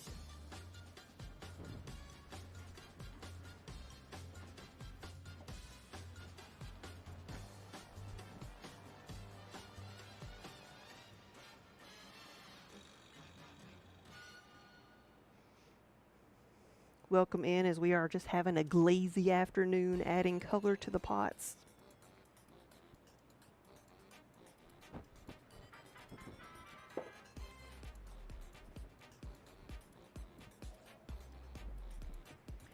This one, and then the purple. I put sea spray over the purple.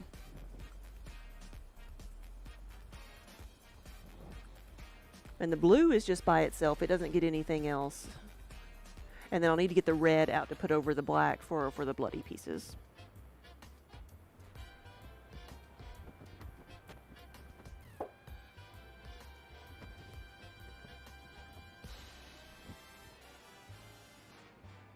And all the pieces I've made today, it's around 40 pieces. That's half of the kiln. It's half a kiln load. I can fit 100 mugs by themselves, but I've got some other things. I've got travel mugs. I've got some yarn bowls. There's some yarn bowls already in the kiln, so it won't be that many. Like I said, it'll be closer to 80.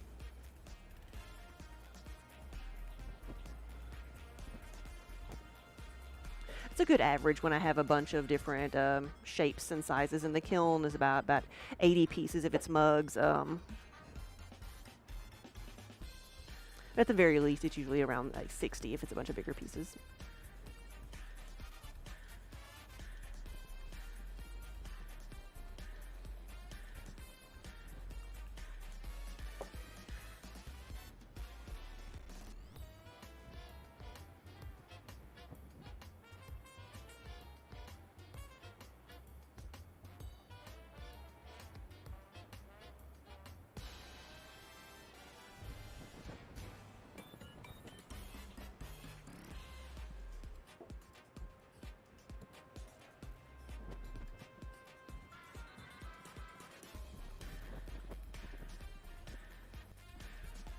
I'm trying to do 2 of the D20 mugs in every color.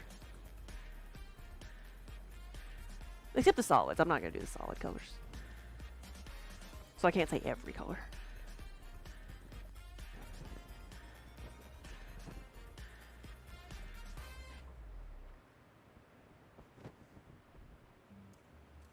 Though if someone wanted a solid purple or solid blue D20, I would make it. I'm just not making them for stock. Now this is a yarn bowl. I'm going to dip this right there.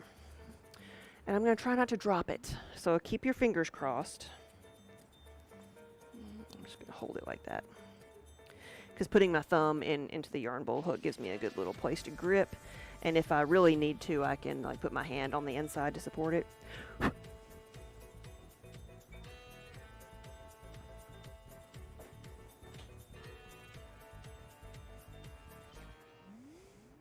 And let it drip. Just end up with glaze all over my arm.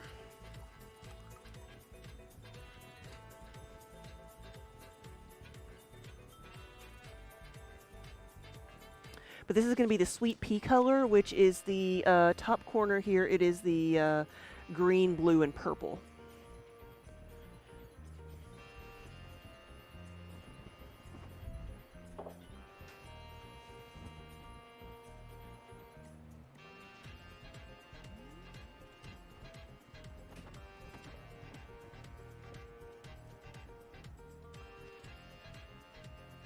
And so this is the same thing. It's going to be, I'm going to put the green on the inside. Spook, this is your second favorite. What's your favorite then? The unicorn?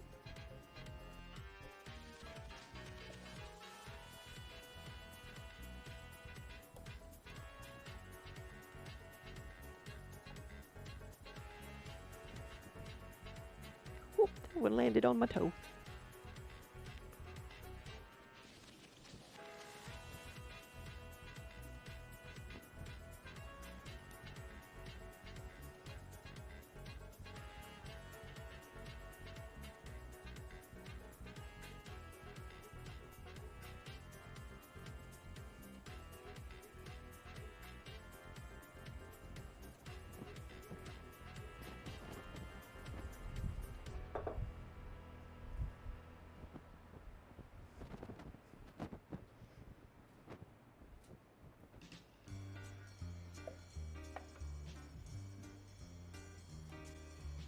All right, see ya.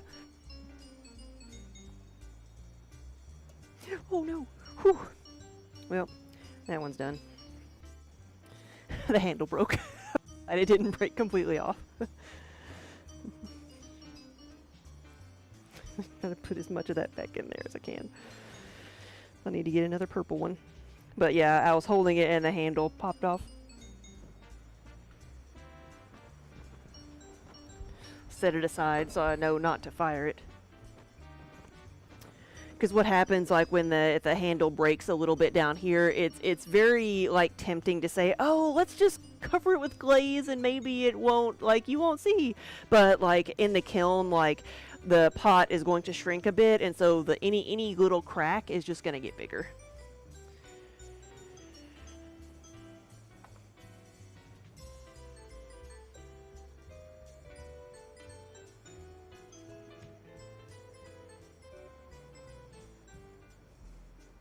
Ooh. I'm wearing open-toed shoes, which I don't usually do, so I'm like just dripping glaze on my feet, where it normally would just go on my shoes. So I'm not used to feeling glaze between my toes.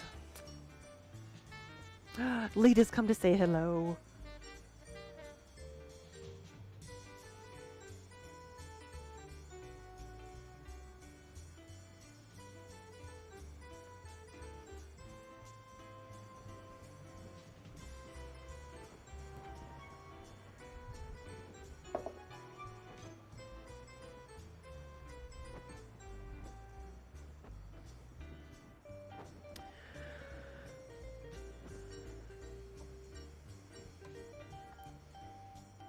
This one is a custom order, and it's custom because they wanted the color a little bit more custom.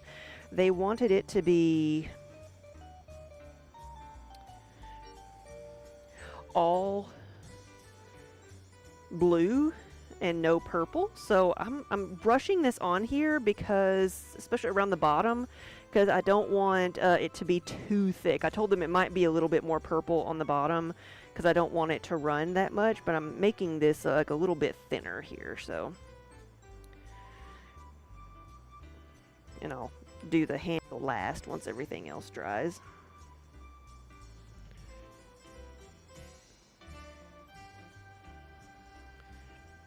It'll be thicker at the top than the bottom.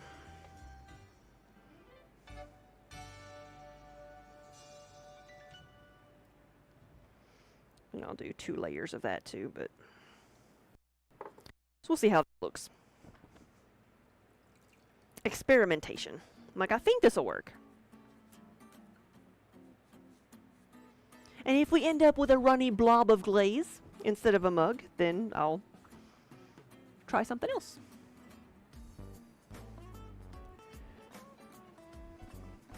Oh, that is sweet. At night, she likes to curl up in the tent under your knees. Yeah. Well, that's cute until you want to try to move.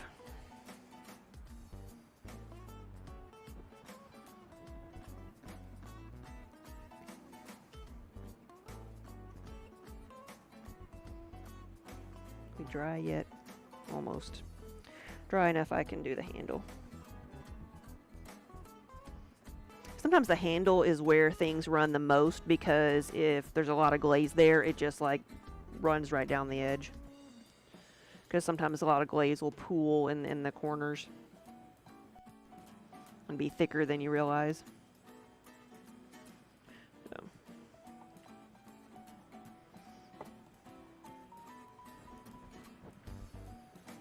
One more.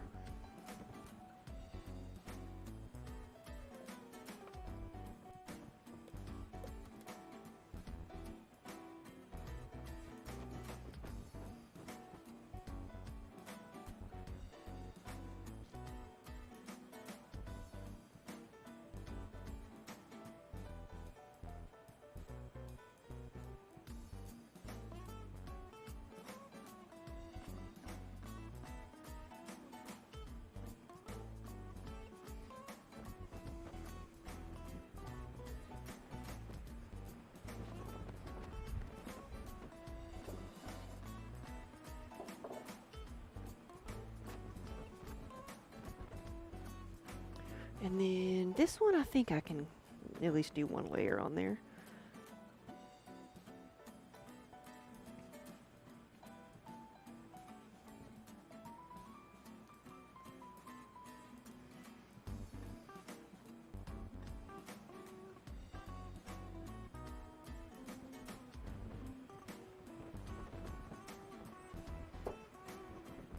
Well, I guess Minnie's decided the most comfy place to be had is on a box down here.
Okay, let's see where the lid is.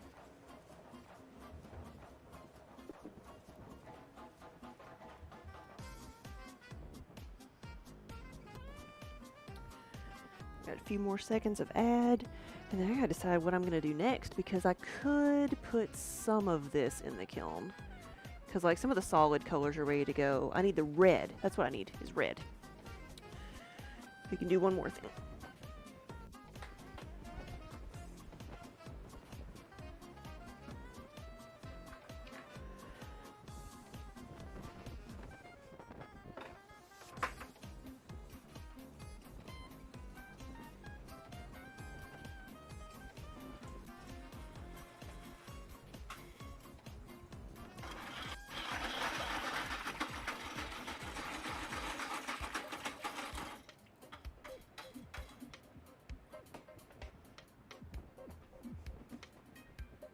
So this one says, RNGesus hates me.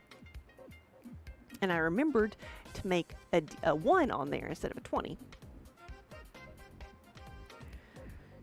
And this is a color, like the black are pretty stable, so this is one where I have to make it run. And this is, I call this glaze bloody for obvious reasons. And I thought it was the perfect color to use on this one.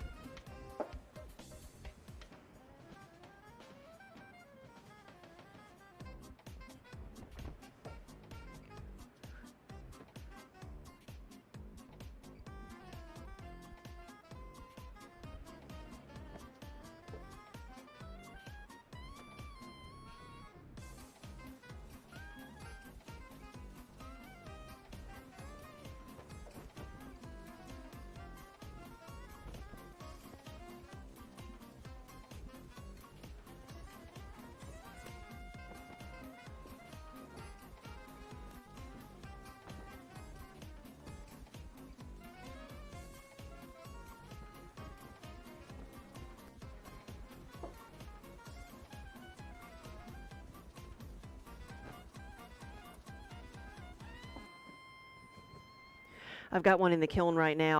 It is a poisoned apple color, so it's the like the black and green down here, black and green, and they wanted red splatters on it, and so I did that. And we're gonna see how it turns out. I was like, it might show up and it might not. So we're gonna see. I think it'll show up a little bit.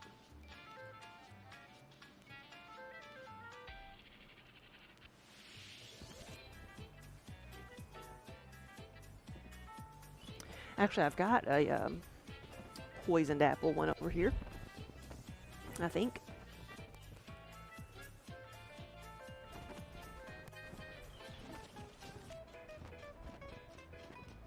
So this is the poisoned apple. This is one of the D20s. We got the black and green. Turned out nice.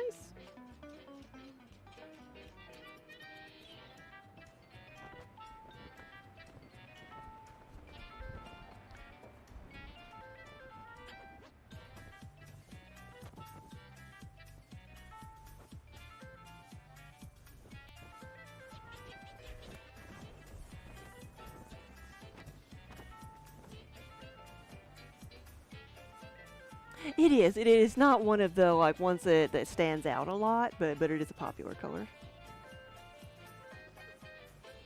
I usually use that one for I use it for the iocane powder because it's like poisoned apple. I thought that was pretty appropriate for iocane powder. I think I use it for something else too. Well, I just use the like solid emerald green for a lot of things. But let's see what else we can do besides just letting things dry.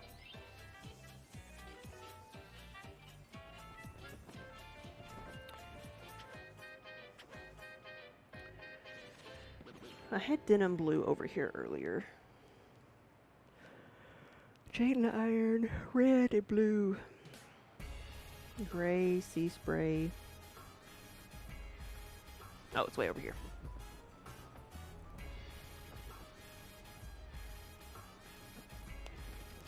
It's okay, I got one of these. This will work. I am going to load a few things up into the kiln that are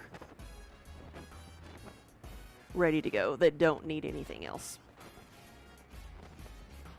Like this one.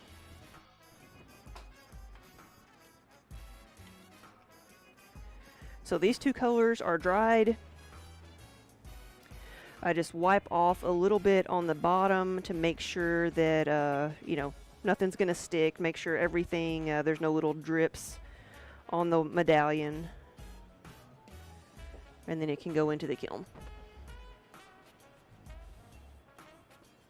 All the things with the sea spray on them will have to have another layer, but just the red only gets like one layer of red on top of the black.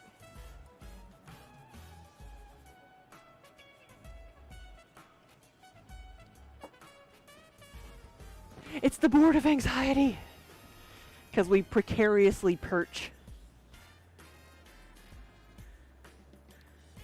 the mugs.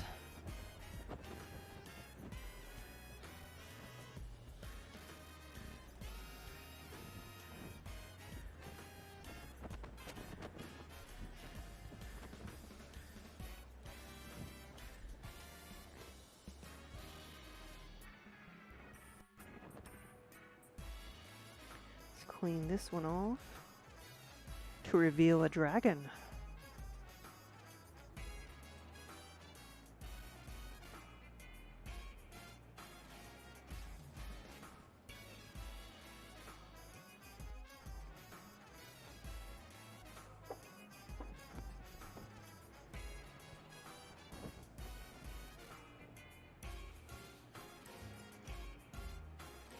What sounds like your life? A dragon or being precariously perched?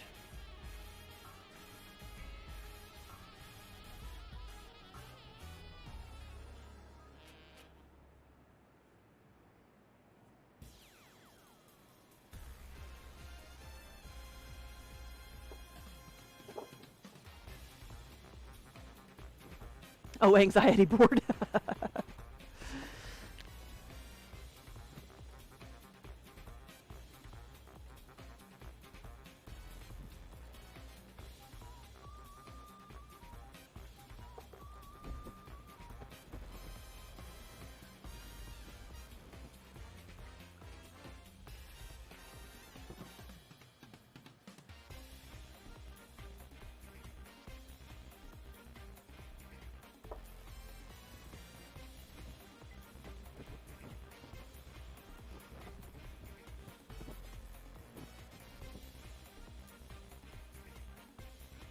So this is solid denim blue, but it's got some of the little tong marks I need to touch up. And I've got a little bottle with some of the blue in it.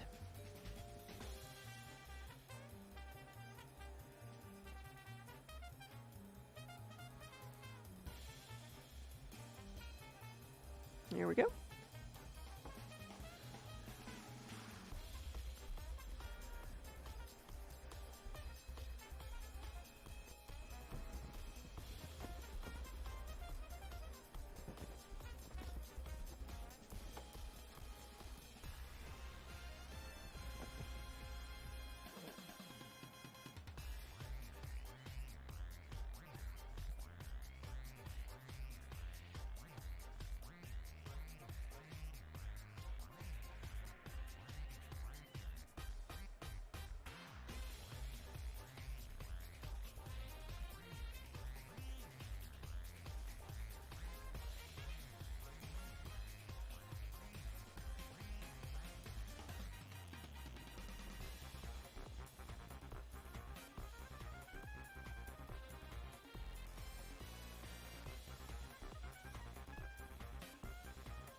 There.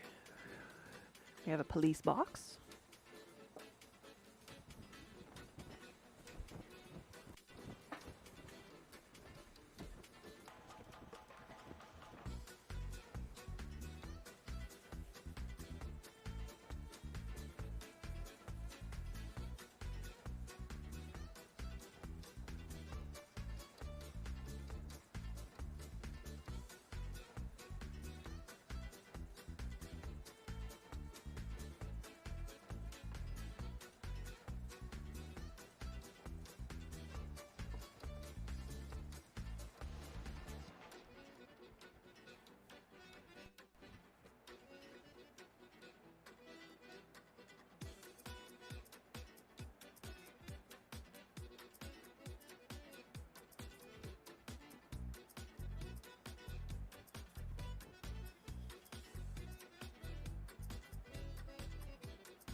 Yeah, I think I got room for one more here.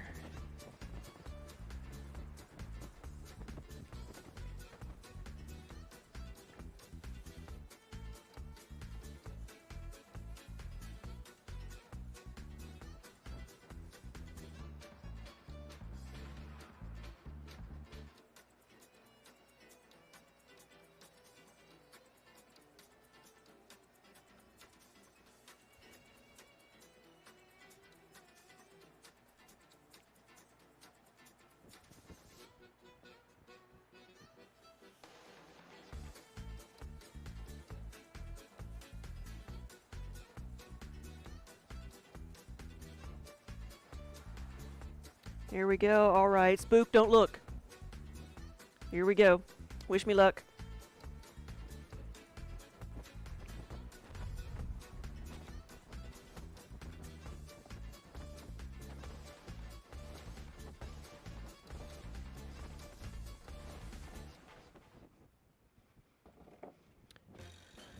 All right, we made it to the kiln.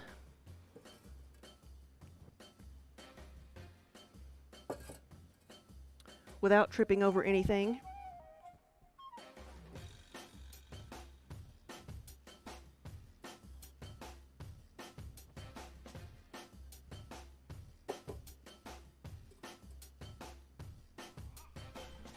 So I'm just loading it up.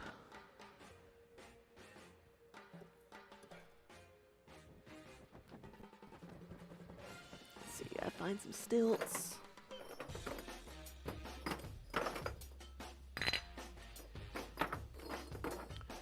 I'm just sorting through my kiln furniture here. I'm sure it's making horrific sounds.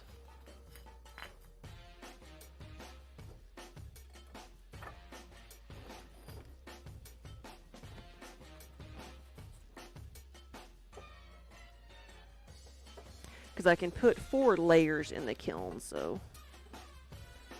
4 levels.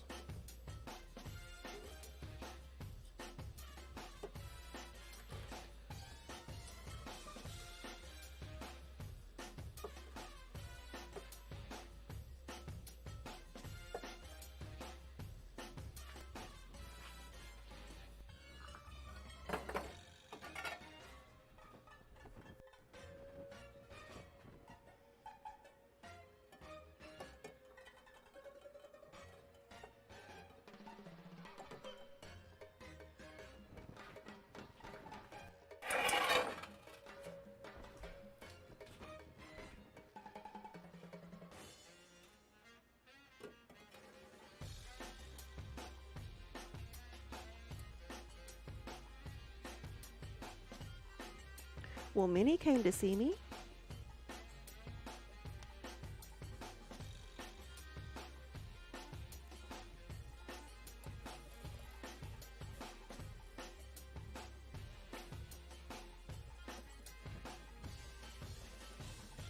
So putting things in the kiln is like playing Jenga or Tetris. I sometimes just call it kiln Tetris because you want things to be like close together because you want to conserve space, but you don't want things too close together because you don't want them to stick. They can't be touching.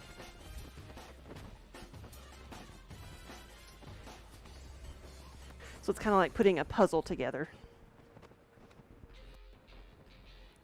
All right, we're back.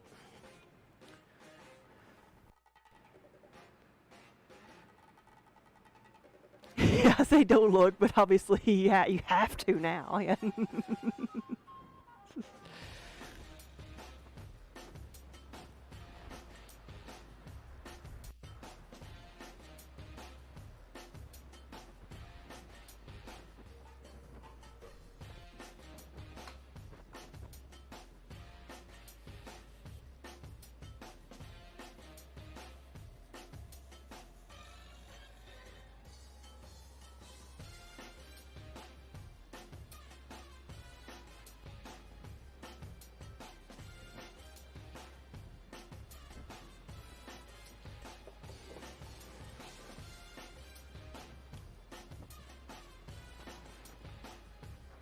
Oh, it sounded like marbles? Okay, that's not a bad sound.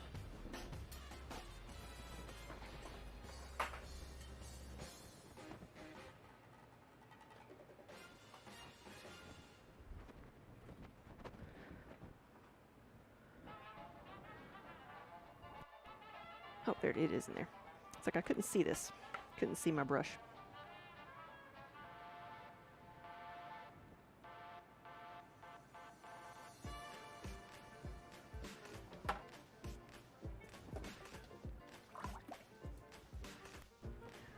I want to add a little bit more glaze to this. I'm going to just put like a...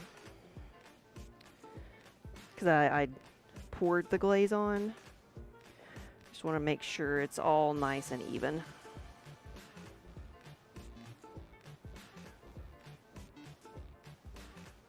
Normally I don't do a lot of like painting of glazes, but you can like, you know, glaze just with a brush like this. It just takes a lot longer because you have to put several layers on to get the same results as you would with one dip. But that hopefully will just like solidify everything, so I won't have a lot of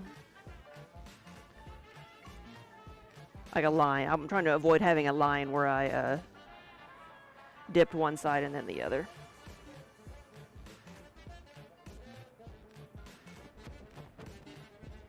So I've got a couple others that are solid purple that I'll do that with too. Or maybe just one. One, okay. The others are going to have black on them, so I can go ahead and do those.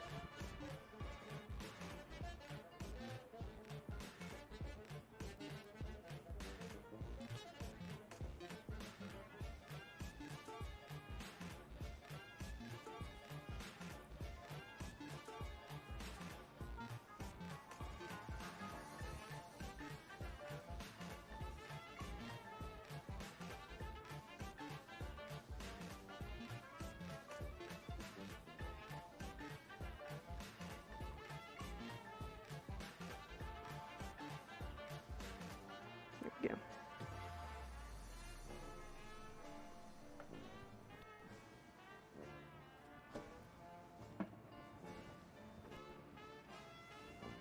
Little girl, hello. Good afternoon. We have been glazing some today, and I'll need to put some white on top of this. I'll do the same thing with the couple blue ones I did.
So there's 4 of these, and they're going to be black over purple.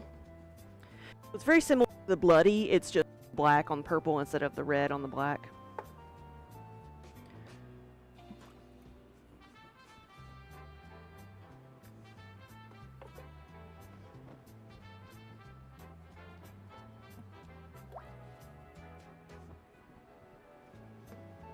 And then I'll clean these guys up.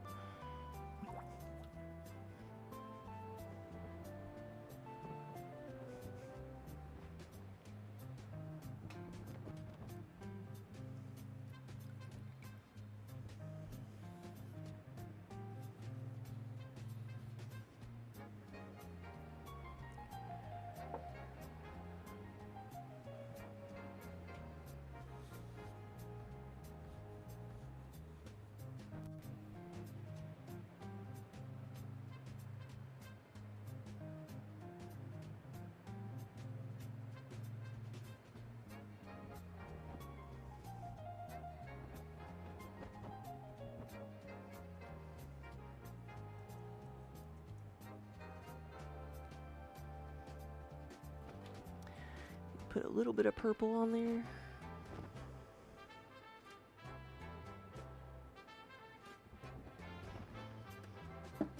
This is kind of like the last chance to look over everything, and if I see a blemish, I need to like fix it now, because some glazes, like if they mess up, you can reglaze them. You can like touch something up and put it back in the kiln, but others you cannot. So sometimes you just get one shot with them.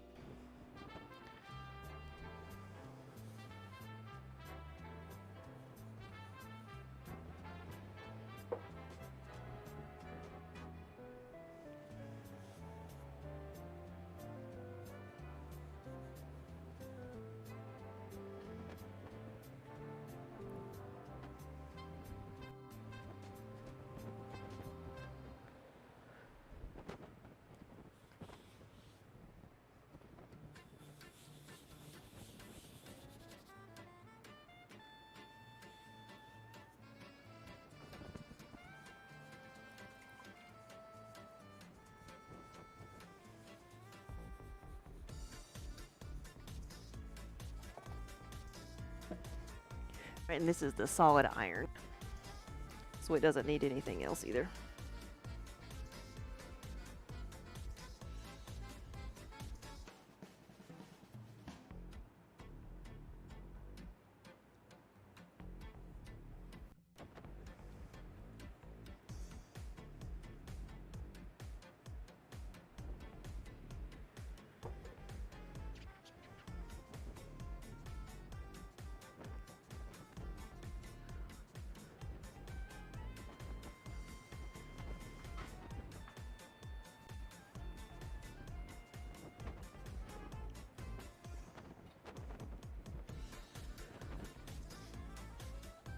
All right, this is the sea spray again, because that's all we got left is things that have sea spray on them, like this one.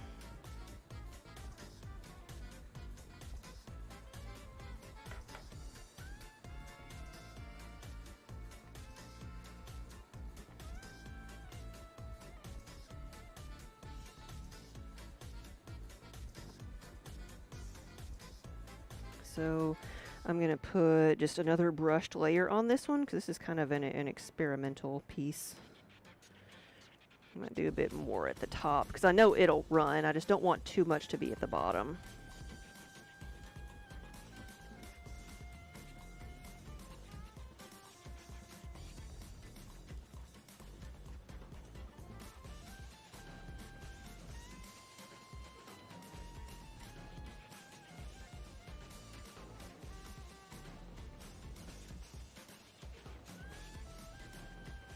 Because they wanted the sweet pea, but they didn't want any of the purple to show. So I want to get the blue color, but I don't want it to run too much. So I'm just doing so I'm just painting it on instead of doing two really thick layers. I think it'll work. We're about to find out. And this is how you test colors. You just, sometimes it's better to do a test tile, but I think this will work. I am confident this will work. And if I end up with just like a blob of runny glaze, then I'll make another one.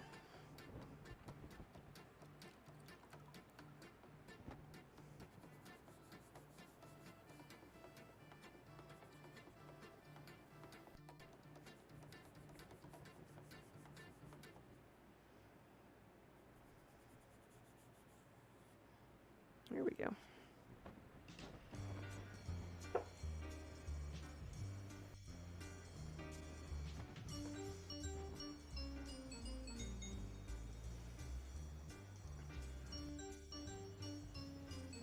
I dry off my hands. It like this is dry to the touch, but I'm like trying to feel of it to make sure, like, if it's a little bit cold, so that means there's still a lot of moisture in there, and I don't want to add another layer while there's too much there, because that will it could cause the glaze to start peeling off. So that's why I'm sitting here kind of like feeling of it, trying to see how dry it is. Well, hello, Minnie.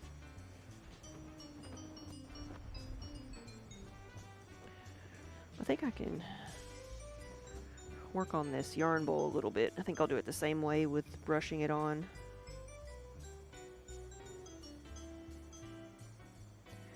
because the sea spray is like really thick right now, and I don't think I'll need to put 2 layers on the overlap. Just the part where it's just 1 layer by itself. And with these yarn bowls, I've got to be really careful with the yarn bowl hook so that I don't, so that the glaze doesn't run over that.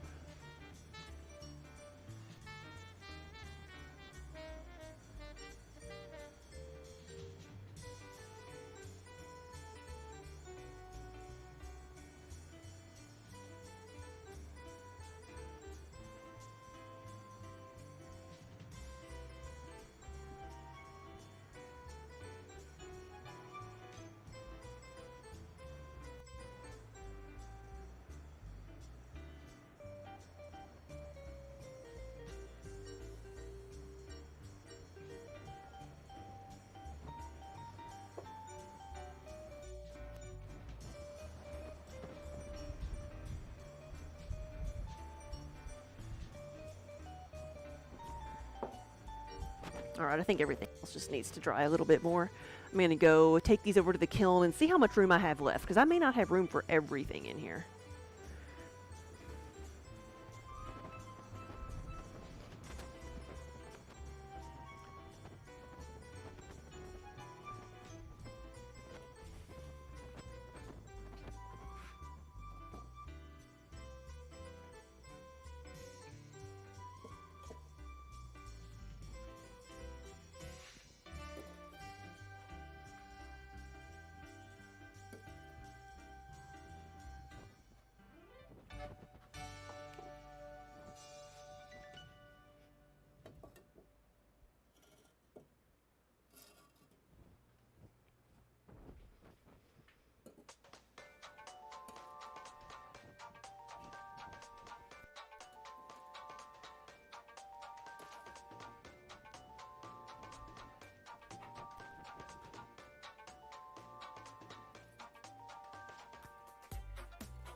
So 6.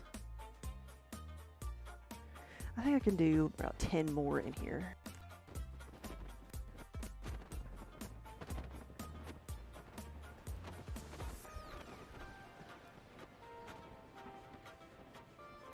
But I'll have to wait just a little bit, so I'll put the fan on these and just let them dry out a little bit.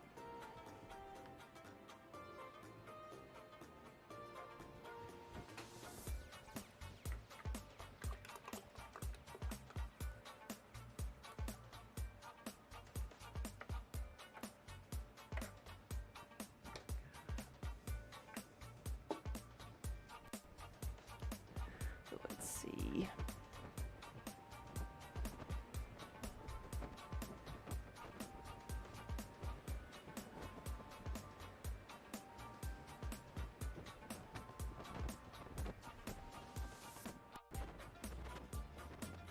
See, I think I have a drink around here somewhere.